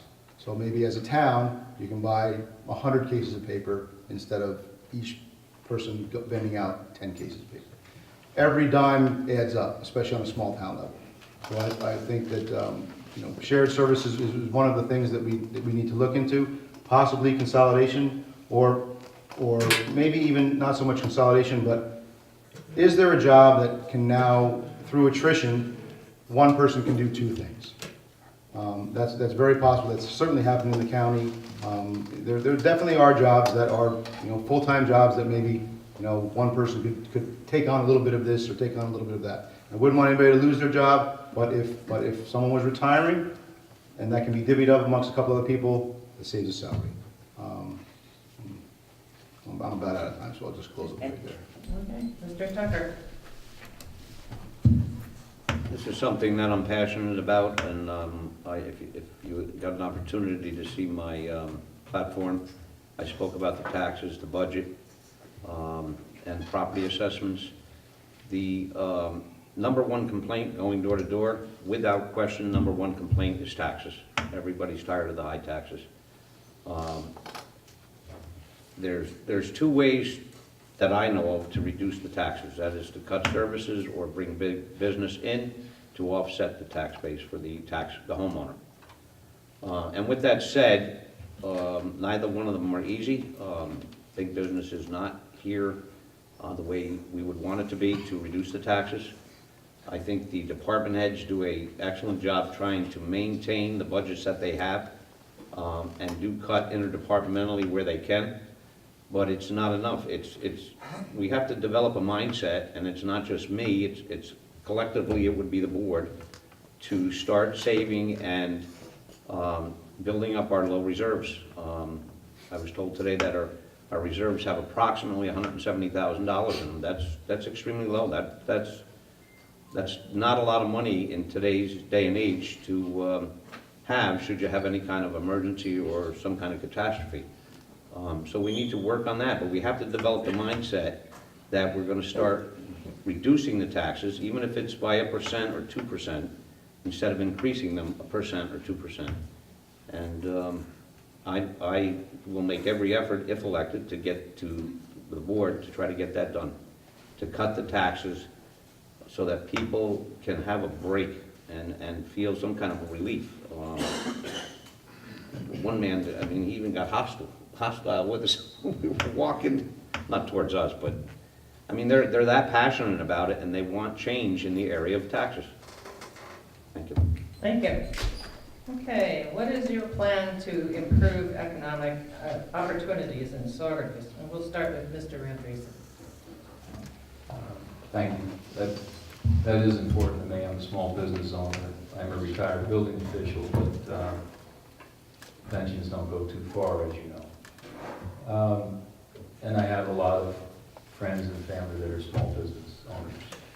I think we need to really look at, your builders, your bakers, your candlestick makers, and try to support the existing businesses that we have here. Hold them up, with respect, and try to foster, their growth. I'm on the planning board for the town. I've been here 7-8 years. I'm on the Ulster County Planning Board. So I see economic development potential all the time, and then it fizzles out in some cases. The water sewer district out to Kings Highway with all those buildings is great, and unfortunately there's no one knocking at the door to get there, and that's nobody's fault. It's just that I think we could promote the existing buildings that are vacant, for one thing, somehow or other work out a plan to get a committee together to look into actually promoting these buildings. When I was the building inspector here, we did have some activity. I'm not saying because of me, but I think you need a town that fosters that type of growth and can hopefully review the zoning, but perhaps there's some zoning changes that could be taking place. But we need to expand our horizons on filling these empty buildings. Thank you. Thank you. Mr. O'Keefe. I would agree with Mr. Anderson that we should be doing something to foster business in the area. There are, along the Kings Highway there are a lot of big, huge buildings, manufacturing style buildings that, if they were had a business in them, that they'd be paying a lot of taxes, they'd be employing a lot of people who'd be buying a lot of stuff in the town. So that's certainly, I don't know exactly how to do that, so it's easy to say, maybe not so easy to do, but you've got to try and foster that in some fashion. I have a lot of friends that I've met in 15 years over here that have small businesses and rental properties and such. And I think that we need to do what we can to assist the small business person so that they do more than just survive, so they thrive. Because the better off they are, everybody knows, if you make $1,000 a month, you have a $100 car payment. If you make $2,000 a month, you have a $200 car payment. So the more you make, the more you spend, the more you can be good. The more you can be good for the economy. So I would think that we need to assist our small business partners, and in every way that we can, and supporting them on a town level to encourage people to open up small businesses. Thank you. Mr. Tucker? I don't think there's any question about helping small businesses that ultimately help the entire community. If you walk down Main and Petition Street on any day of the week, in the evening or daytime, and see how busy it is down there, the proof is in the pudding, and there it is. With regard to big business, I'm all for big business coming in, provided that, and I said this in my platform also, that we need to move cautiously and investigate it because of the impact that it may cause on the residents where the business is going to be taking place, and keep their concerns foremost. I know there was a lot of concern over the 25-acre solar farm that's going out in Asbury, and the residents were very, very concerned about that. We need to take that into consideration, and at the same time, make sure that the businesses don't cost us more in services than they are going to assist us with the tax base. Business is all well and good, but if it's going to cost us more in police, fire, ambulance, and ultimately raise our taxes, then no, it's not worth it. I'm not in favor of long-term tax abatements to encourage business to come in. I don't think anybody in this room gets a tax abatement. I know I didn't. I do, however, think that we could do something to encourage them to come in here. And I think we need to advertise more too. I think we definitely need to advertise more for big business to locate on. This community has grown unbelievably. I mean, the outsiders that come in here for tourism have nothing but good to say about this community. And that's because the forefathers, what they did through the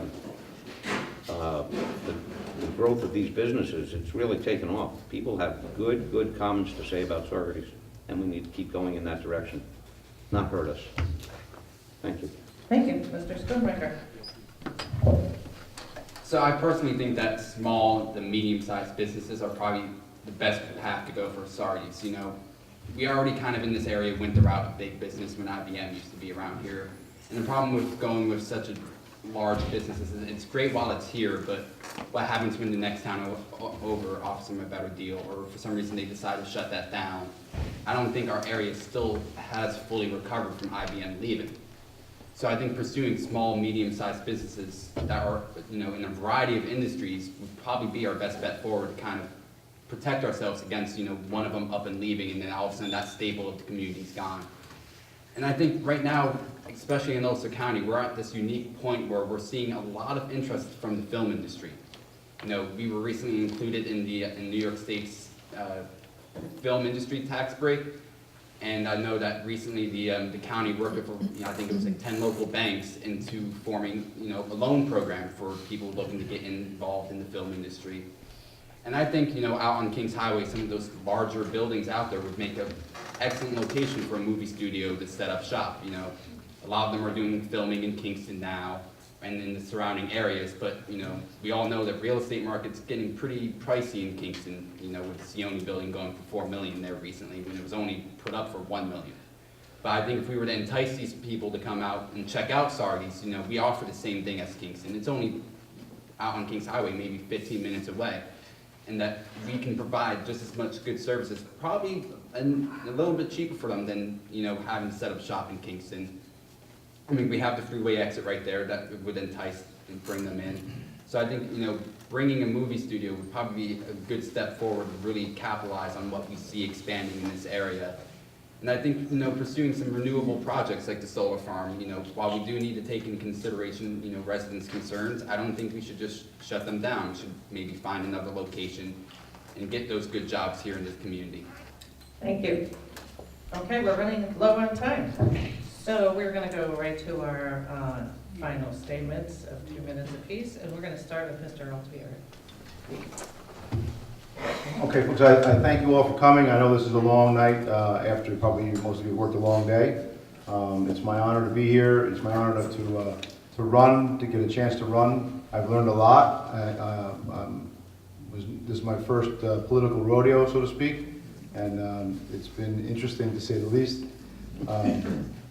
It's been fun. I've met a lot of people. There's nothing more heartwarming than 8 or 9 people at your house the night before primary day, and people that you've met 12, 15 years talking nice about you to their friends and family while they're making phone calls for you. It's a very humbling thing. It's very nice. This is a really nice community. Like I said, I've met a lot of wonderful people, friends from all walks of life. My daughter's in 8th grade here, so we're not going anywhere. I like the opportunity to work for you and for the residents of Saugerties, try and do the right thing to make this place that I've become so fond of even better. I thank you very much for your time, and God bless America. Thank you, Mr. Tucker.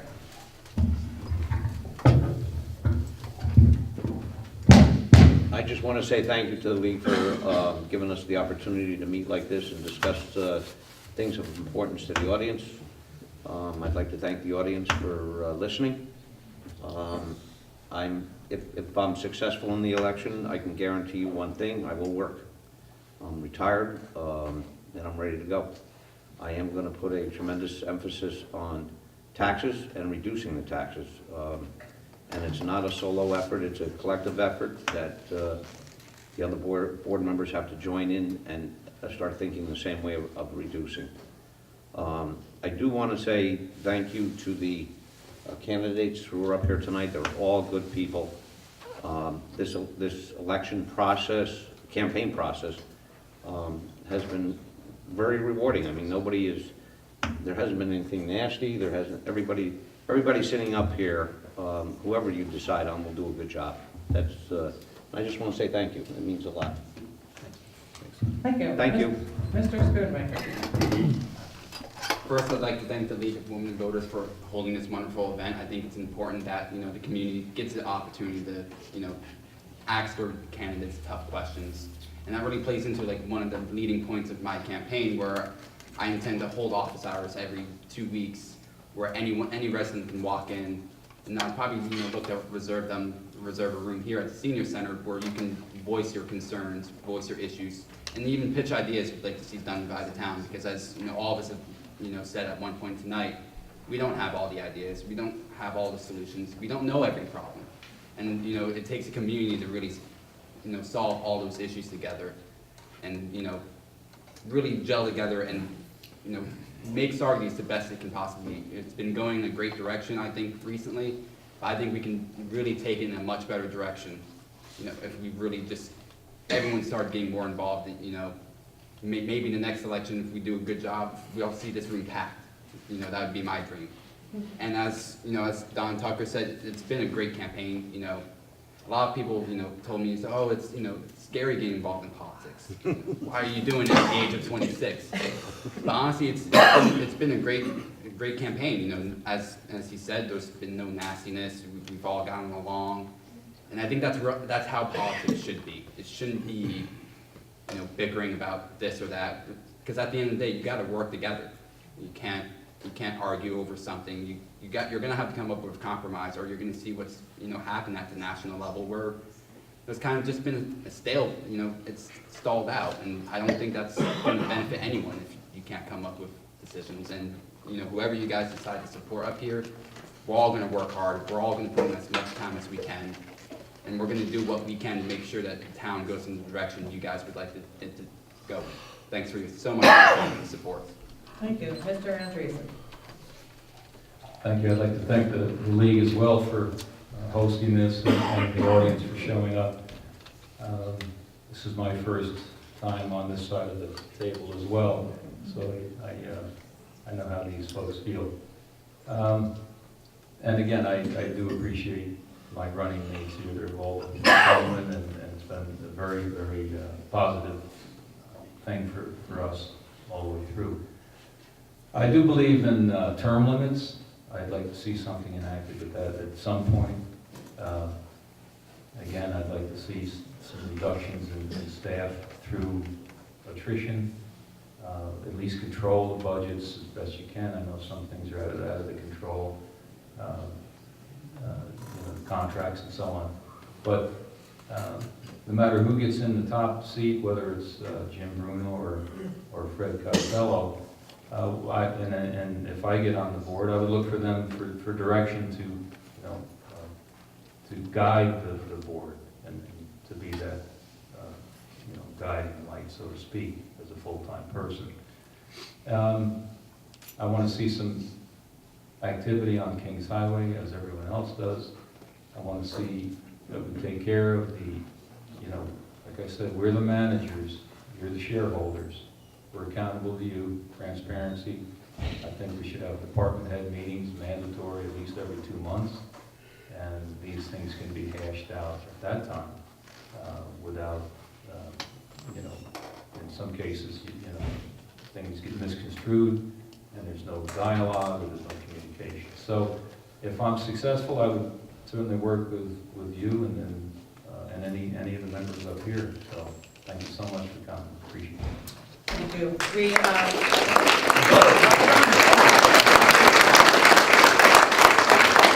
to take a short break and we'll be back in about 10 minutes for our last.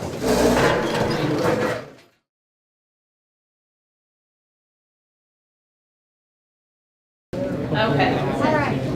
I have some explaining to do. All right, one of our districts, the candidate is in the hospital with a family member and needed to not be here tonight. League rules state very clearly that we cannot air this on TV if both candidates aren't here. So what we are going to do is allow Mr. McIsaac a statement in the beginning, and then he'll go sit down and we'll air the race in the other district. Is anybody not clear about that? You got it? Am I clear? It's all good. It's all good. It's all good. Just remember my card. Okay, so that's 5 minutes. 5 minutes. Okay, so It'll be a while before it's wait, over. okay. Hold on just a second. Let's see.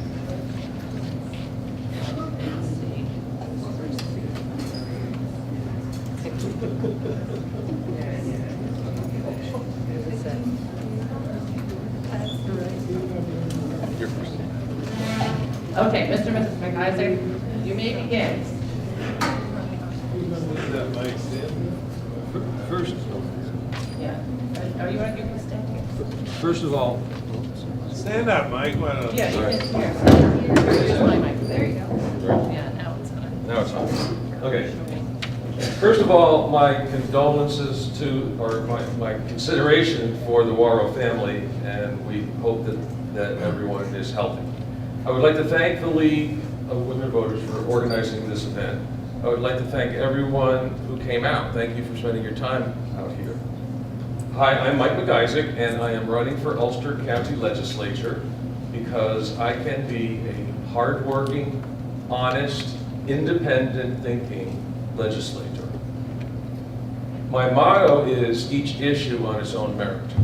That is, I want to study every issue that comes before me and the legislature, make up my own mind about it, and then talk party and politics. So in that sense, I would be independent-minded. I was born and raised in Saugerties and Kingston and went to school here. After high school, I joined the United States Marine Corps and served my country honorably for 4 years. After that, I went to Northeastern University in Boston, and I got a degree in computer science, and I was hired by IBM in Kingston. We moved back here and have spent the rest of our lives here. I have much experience that prepares me for this position. I was on the Saugerties School Board for 3.5 years, the last year being the vice president. I was a manager at IBM for a number of years. I was an ASO soccer coach. I am currently an assistant Boy Scout leader, and we still deliver the IBM Engineers Week at 2 elementary schools every year. I'm a husband and a father. I have a lovely wife, and we've raised 3 children in Saugerties. We have 2 in college at SUNY Albany and SUNY Oneonta, and 1 is a freshman in high school. I have a platform of items that I thought I was going to answer questions about, but I'll be able to touch on a couple of those. Okay. Now my closing remarks, no. All right, some of the issues that I really want to address. One is I'm an IT guy, so I think we need better internet access. We need more affordable internet. I believe the telecommunications companies are colluding, they're merging, so as to give us less choice. When we have less choice, they can charge us more money, and they don't have to beef up the infrastructure. They don't have to improve the speeds. You know, this is what you get. You can go over there and you'll get the same thing. So that's important. We need to get internet everywhere in the county. And there is a New York State committee that we as a county will work with. Right now, to my knowledge, there is not a committee on internet access. I don't know how you form committees at the county level, but I don't know how you do it, but I would like to organize a committee specifically focusing on better internet access. The opioid crisis, that's another one of my hot buttons, okay? First, we have to stop deaths, right? And that's the Narcan, so we're doing a good job. We're getting Narcan out to the police force, the EMTs. We need compassionate treatment for opioid addicts. If it's their first offense, we don't have to treat them like a criminal. Now I know that the sheriff and the DA have a deal where if it's your first offense and you're willing to go to treatment, they'll drop it from a felony to a misdemeanor, and you won't be charged and treated like a criminal. And you have to, you have to stay clean. A big issue is the doctors, right? The doctors they have a Hippocratic oath. They want to take care of their patients. But what happens when a patient goes to 5 and 6 doctors? Each doctor thinks they're taking care of them, but the patient is using the doctor. So what we need is a national database, and this is in the works, a national database of the ability for the doctors to know how many prescriptions for opioids that person is getting. All right. So now I will go to my closing remarks. I am ready to perform the role. I have a lot of experience. I have knocked on, I swear, 1,000 doors. I really have gotten out there. I've gotten the pulse of the community. With the internet, my analogy is, in the 1800s, we brought the railroads in and opened up the country. In the 1950s, we made the interstate highway system and opened up to cars. We need to open up the internet and have an information superhighway. Thank you. Okay, thank you. Thank you. So what we're going to do is schedule another event, and the Saugerties League will be kind enough to do that. And both of the candidates will be present, and you can come and I'll check for that. Thank you.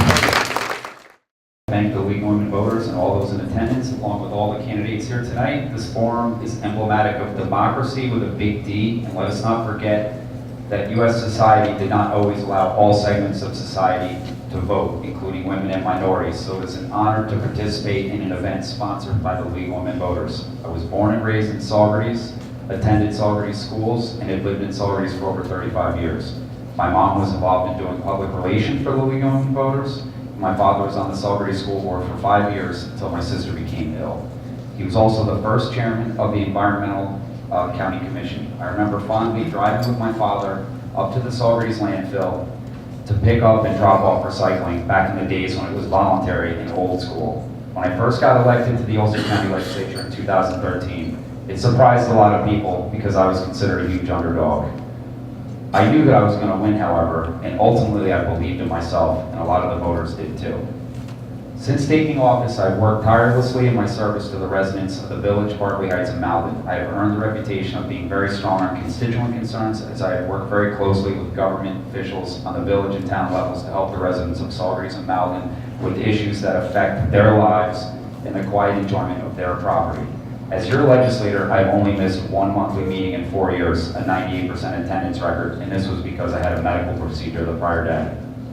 As a policymaker, I have written policies on Lyme disease awareness and various issues relating to improvements in our healthcare records keeping on the state and federal level.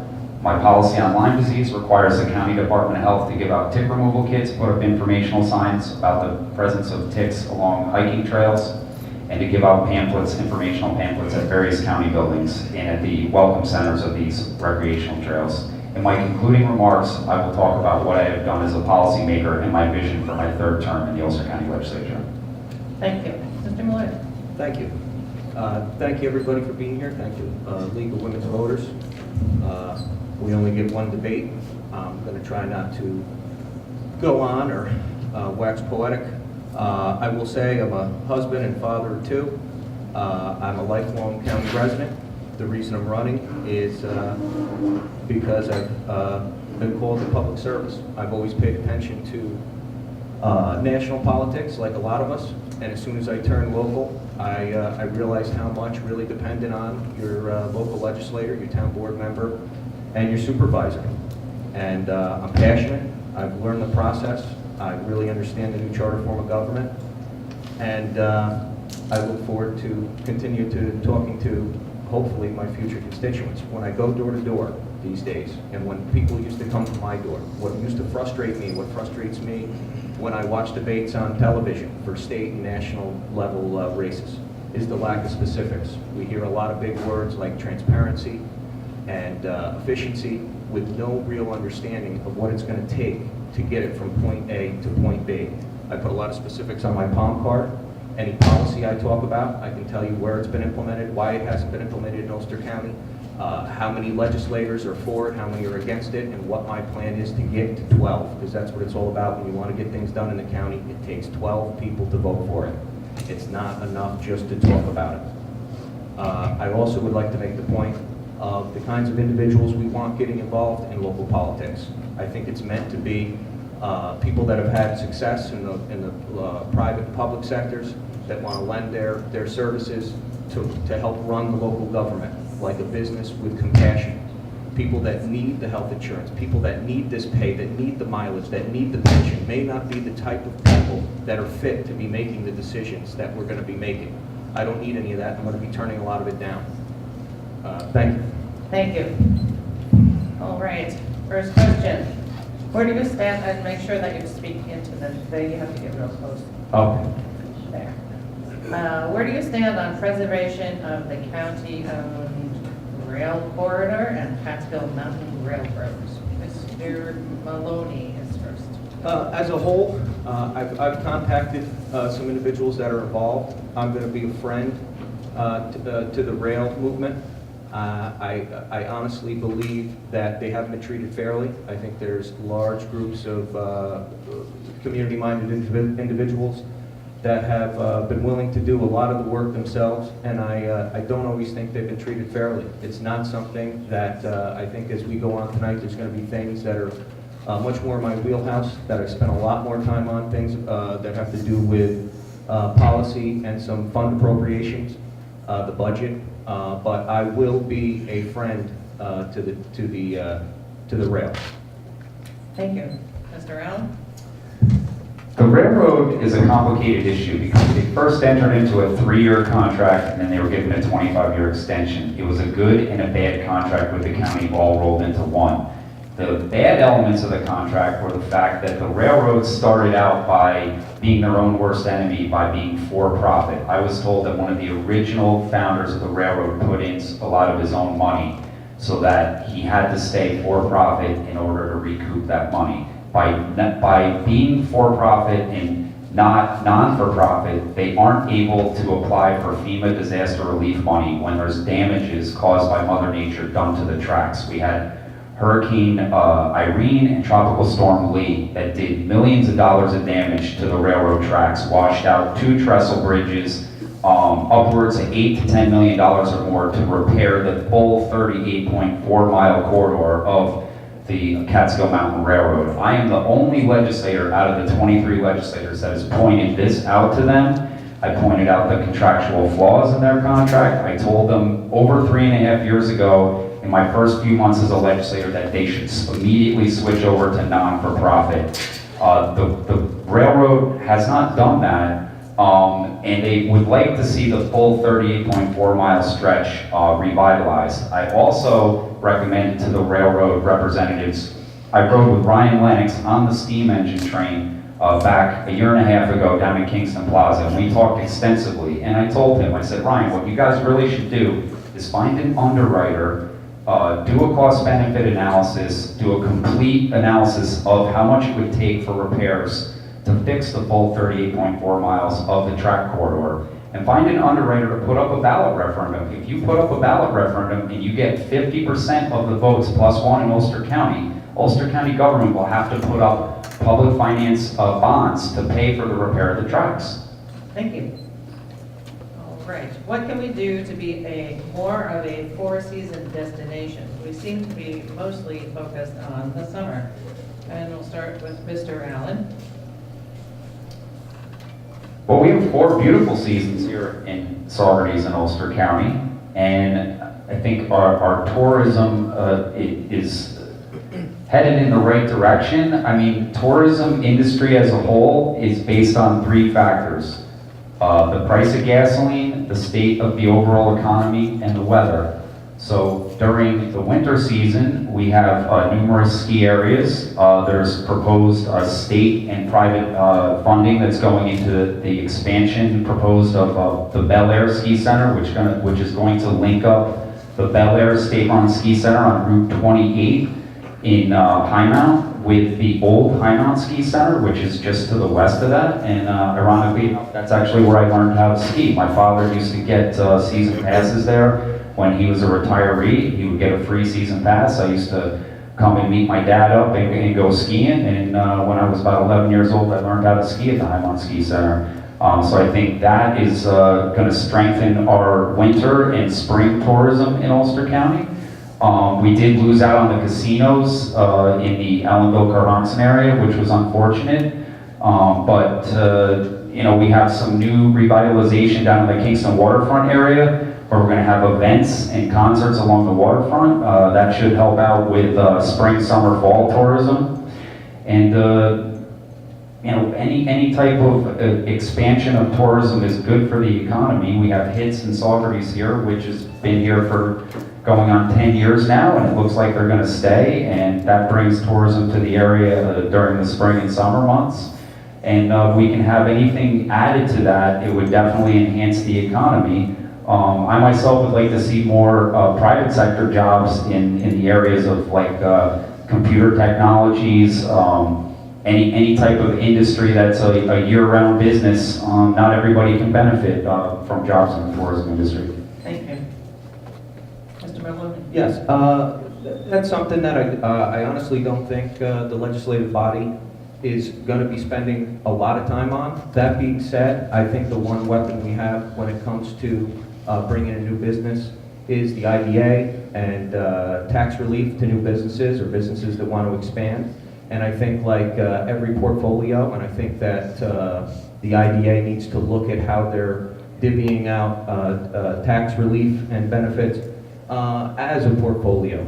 And that being said, we have hits here, and I believe that's been a huge plus, and it's something that's spring and summer. So when we start looking at who we're going to give these tax breaks to, let's diversify.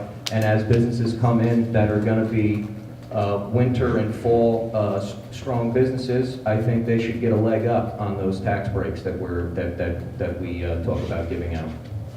Thank you. What is your position on sanctuary cities? Mr. Maloney?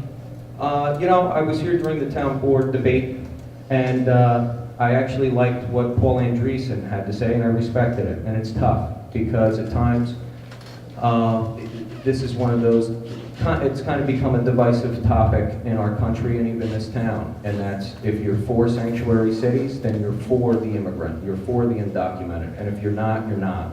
And I don't think that's necessarily the case. I have not seen a lot of sanctuary city resolutions or plans that I felt like would actually help an undocumented. At times, it may even make it tough on the police at times to do their job and stay within their own set of rules.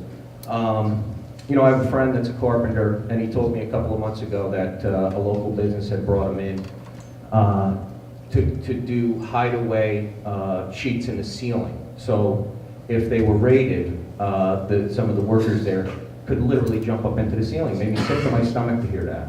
That we have people right in this community that feel like they have to hide in attics and ceilings. And that's not right. That's not right either. You know, I drive down 28, you turn over there by Kenco and you go by those farms and you see what some of these individuals that are what they're living in, and I don't like it. I don't think anybody in this country should have to live in concrete huts, have to work 12, 16 hours a day for half the pay that everybody else receives. It's not right. I'm ready for real solutions on the national and state level that do something about that. Everyone in these borders should be treated the same. I think everybody agrees with that. That being said, this really has nothing to do with the county legislator's job. It really doesn't. And I think we need to start focusing on the budget far more, setting real enforceable policy. Mr. Allen. This is an interesting topic because Beth Murphy's husband Barry has been very active in the discussion of the rights of immigrants, and particularly those that are undocumented. And he brought up a very interesting point. He's done a lot of discussions with Police Chief Snabra and other local law enforcement officials. And he said the one problem, the main problem, it's not really a local issue, it's a state issue. It has to do with the template form of the cards that are used to document when somebody is arrested. That essentially it asks for requisite background information. And part of that information, when anybody gets brought into a holding cell in a local municipality or for a county level holding cell, that it does ask for immigration status, which is a problem. So he was pointing out that when there was memorializing resolutions brought up through the legislature, or actually a policy setting resolution that was brought up regarding that topic on the county level, that it doesn't really address the problem that exists with this state template form that goes through the unified court system and the jail system in New York State. But it is true that I lived in Colorado for 8 years, and I can remember hearing when there was immigration enforcement agency, ICE, went and raided a local meat packaging facility in the Greeley, Colorado area, and they rounded up a bunch of people that were undocumented. And the farm workers out there were pretty much all from Mexico around the area, and they work very hard, and they do a lot of jobs. Some of those jobs, like in a meat processing facility or a poultry processing facility or in toxic farms, it's hard to find people that are going to work in those jobs. Thank you. The current county legislature has voted to bar memorializing resolutions supporting or opposing actions considered by state and federal government. How would you have voted and why? And we'll start with you, Mr. Allen. I voted to keep memorializing resolutions because I felt that they serve a purpose. I know there's a supporter of mine in here that I saw, I don't know if he's there anymore, and he sent me an email telling me that he was against them. And I know he and I agree on a lot of other issues, but I do feel they serve a purpose because as county legislators, it's essentially a part-time position. And if we have an opportunity to have an insight on a problem that's on the state or national level, and if we have a unique understanding and an idea that a part-time legislator in Albany or a quote-unquote full-time legislator in Washington, D.C. doesn't have the time because they're so busy raising money and campaigning in order to come up with a solution along those lines, I think it can benefit society as a whole if a part-time county legislator can point out a solution to something that's going to mitigate problems in society. I myself have authored memorializing resolutions on healthcare. One called for reform of state healthcare records keeping laws. Currently in New York State, you are not allowed to have a mistake and error in your healthcare records permanently erased from your healthcare records. The current system only allows for a line to be drawn through that error, and then a statement of correction proceeds immediately afterwards. Unfortunately, every respective state in the country has a policy like that. On the federal level, I wrote for a reform in HIPAA, Health Insurance Portability and Accountability Act, that was passed in 1996 by Congress. Under HIPAA, you're not allowed to have legal ownership rights of your own health care, the written hard copies of the secretive information that's exchanged between places you receive health care and the insurance companies, and you can be in great need of that information if you're trying to file a successful appeal in order to get a continuation of coverage. The system is stacked against you. Thank you. Mr. Maloney. So, I had issues with memorializing resolutions, and it wasn't the actual memorializing resolutions themselves. It was that we have very little time. Mr. Allen just mentioned we're part-time legislators, and I've witnessed hours of arguments over national and state topics. And what a memorializing resolution basically ends up being is a letter that is faxed off and signed by the legislature and sent off to Washington, where many times, unfortunately, they're getting thousands of these letters on both sides of a topic, and they're getting put right in the recycling bin. That being said, I do think there is value to them at times, especially when it comes to informing people on things. I don't think we should be doing memorializing resolutions on things that are divisive, national subjects that everybody already knows about. I think they should be reserved for informative, many times environmental topics that people don't know about and aren't talking about. That being said, I have a solution, and that is, if I'm lucky enough to represent District 2 as a legislator, I'm going to put up a resolution to bring memorializing resolutions back with a caveat.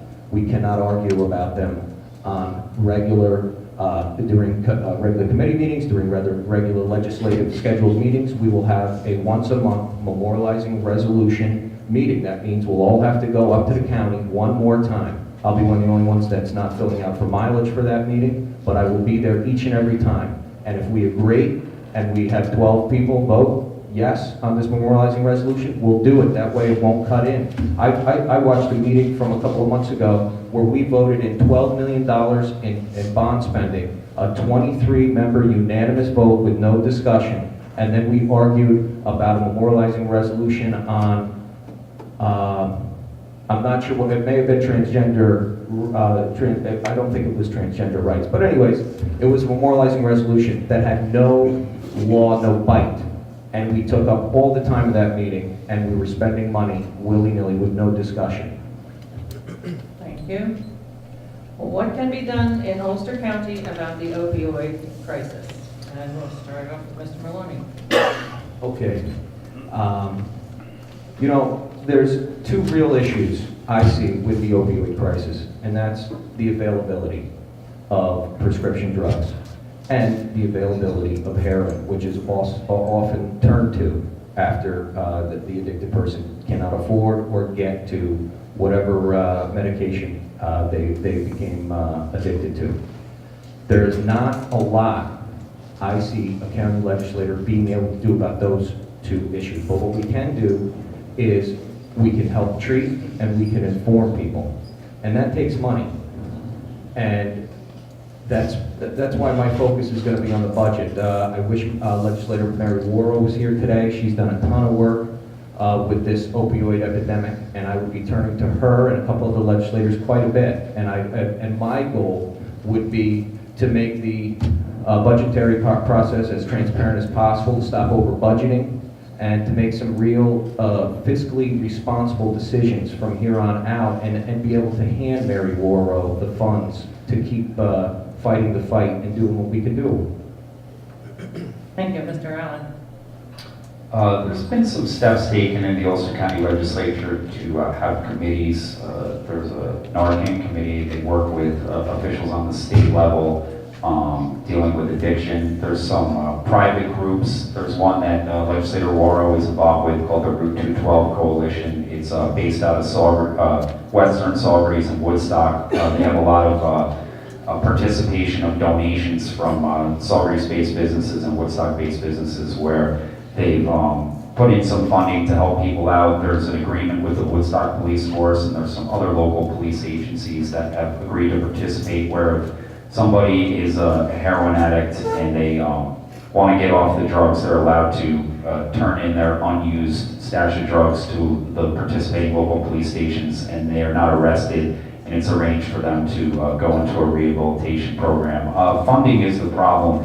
We have a lot of problems where the health insurance companies don't want to spend the money to allow somebody to go into an addiction treatment program. I recall several years ago, a woman came and spoke during public comment regarding this issue, and her 23-year-old son was told by an insurance company, a well-known insurance company, that he was going to have to fail another time before he would be given coverage to go into a treatment recovery center. And ultimately, before that point in time, he OD'd and he died. So the mother, who was very upset and in tears, pointed out that he went through the ultimate failure in life. So with that being said, I mean, I think addiction is something where people have to recognize the fact that they have an addiction problem, and they need to want to receive help. And that's where a strong family unit and families can help people to get to that point. Thank you.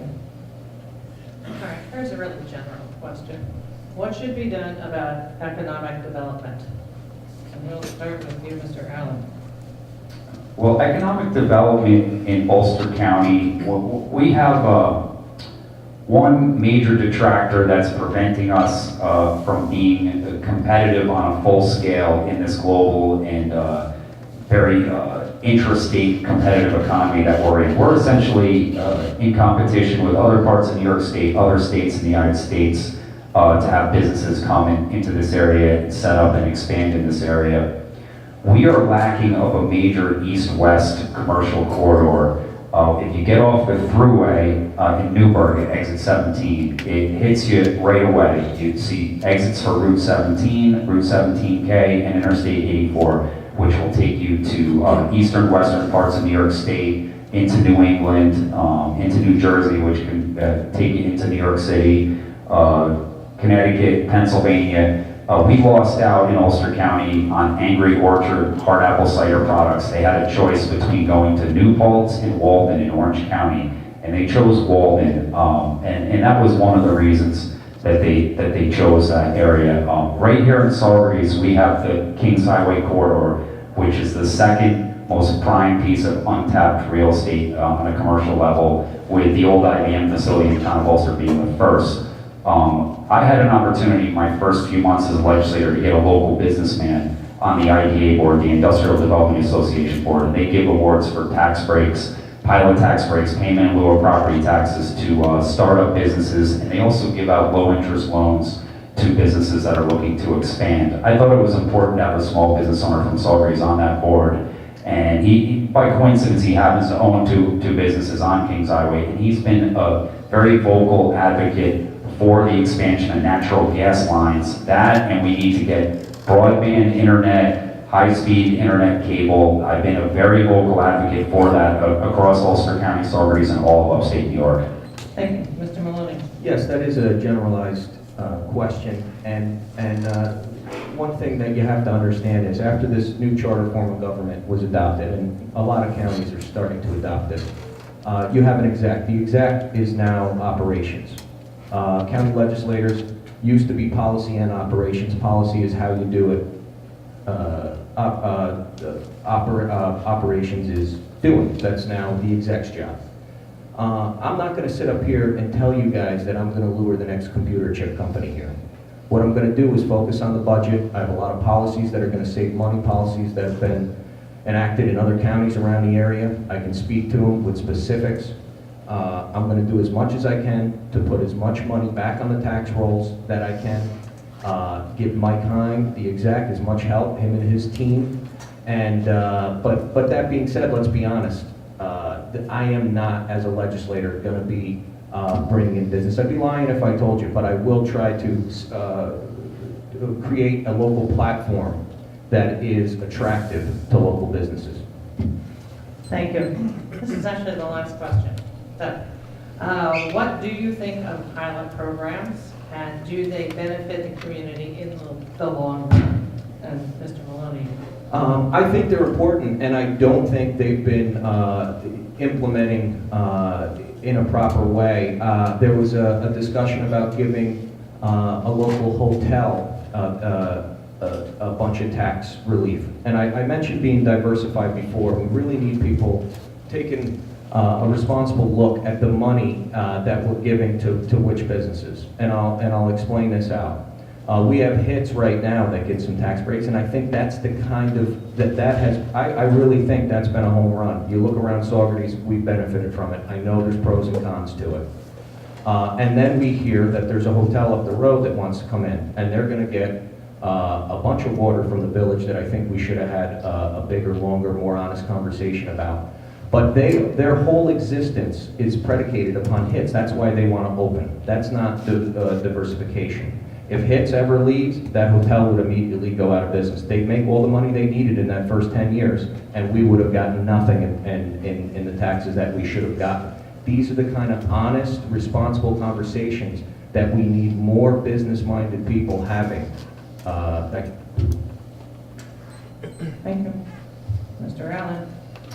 Pilot tax breaks is a very controversial subject. It's an acronym that stands for Payment in Lieu of Property Taxes. And essentially you have a standard agreement and you have modified agreements. And in Saugerties we had American Candle Factory that came here. They got a pilot tax break. They left after 11 months. There was they were busing in workers from out of the state. There were rumors about low wages that were being paid, and unfortunately there was a tragedy where an employee died on the job. They left a bunch of melted candle wax, toxic type materials behind. So on that deal, Saugerties got burned by the candle factory. But you know, there's an interesting article I read in the Albany Times-Union about 2.5 years ago. It dealt with examining counties throughout New York State to see what percentage of businesses hadn't made good on the promises of how many employees they promised to bring with their business into the area. And there's been some well-documented ones here in Ulster County, but up in the Albany, Troy area, those two counties, Rensselaer County and Albany County, they were two of the worst ones in the state, where they had businesses that would come in. I mean, they've since enacted clawback features into the policies of pilot tax breaks. If you promise to give, say, 26 jobs and you only create 5 jobs, there should be a price that's paid. I think some of it falls on local planning boards that they need to vet the business model and proposals that are given to them. And if a certain type of business states that they project to create 24 jobs, and there's just no way that that's feasible, I think that these things need to be red flagged before it gets to your county IDA board. Like I said, thank you. Thank you. Okay, closing statements. And we're going to start with you, Mr. Allen, because we started with Mr. Maloney, because we started with Mr. Allen. All right. I did not write out a statement. I'm not going to give you a long spiel. I would like to tell you a couple of things about myself when it comes to how I'm going to operate as a legislator. I'm going to turn down the health care. I think when we went from policy and operations to just policy, we were supposed to give up the health care then. There was a vote. Jerry Benjamin, the father of the charter form of government, came in with his committee. He made a recommendation that the legislators get a $4,000 raise a couple of years ago, but to up the contributions towards their own health care. Even he thought that part-time legislators did not deserve full health care. After 10 years, I believe, Chris, you could probably tell me more, you actually get health care for life. This is ridiculous. Mileage, I think we're just working on an actual mileage policy. We had a legislator hand in years of mileage a couple of months back for thousands of dollars. These things are the reason I'm running. I'm turning down the mileage. I'm putting up a resolution to do away with health care. I want term limits. I'm going to fight like heck for term limits. A lot of the same things I'm hearing door to door are things such as this, and I'm going to go work on that along with a lot of other policy, and I'm going to pay attention to our tax dollar. Thank you. Mr. Allen?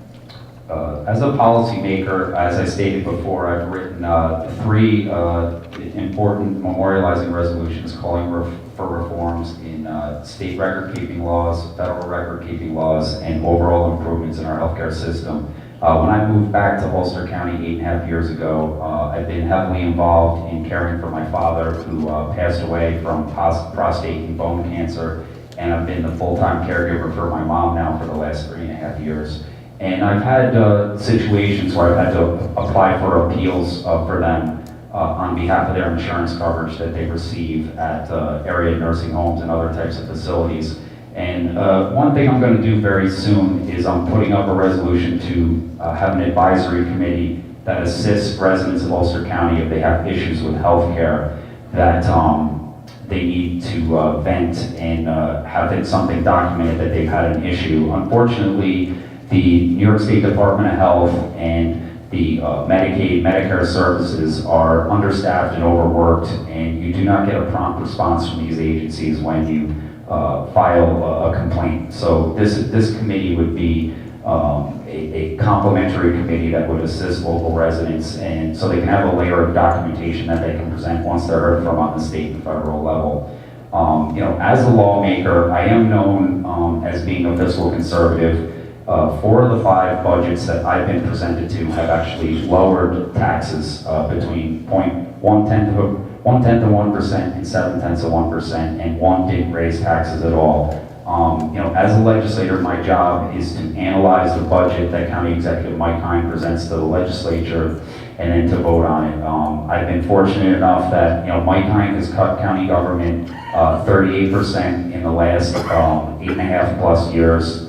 And we've reduced county budgets on spending. The budget peaked out at $363.8 million in 2012. This year our budget is under $324 million. Thank you very much. So I would like to thank the candidates. And I'd like to thank all of you for hanging around for this discussion.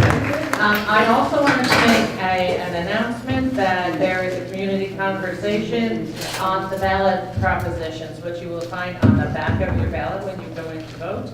It's going to be from 6 to 7:30 p.m. on Monday, October 30th at New World Home Cooking, and it's sponsored by Indivisible Saugerties, which is a nonpartisan organization.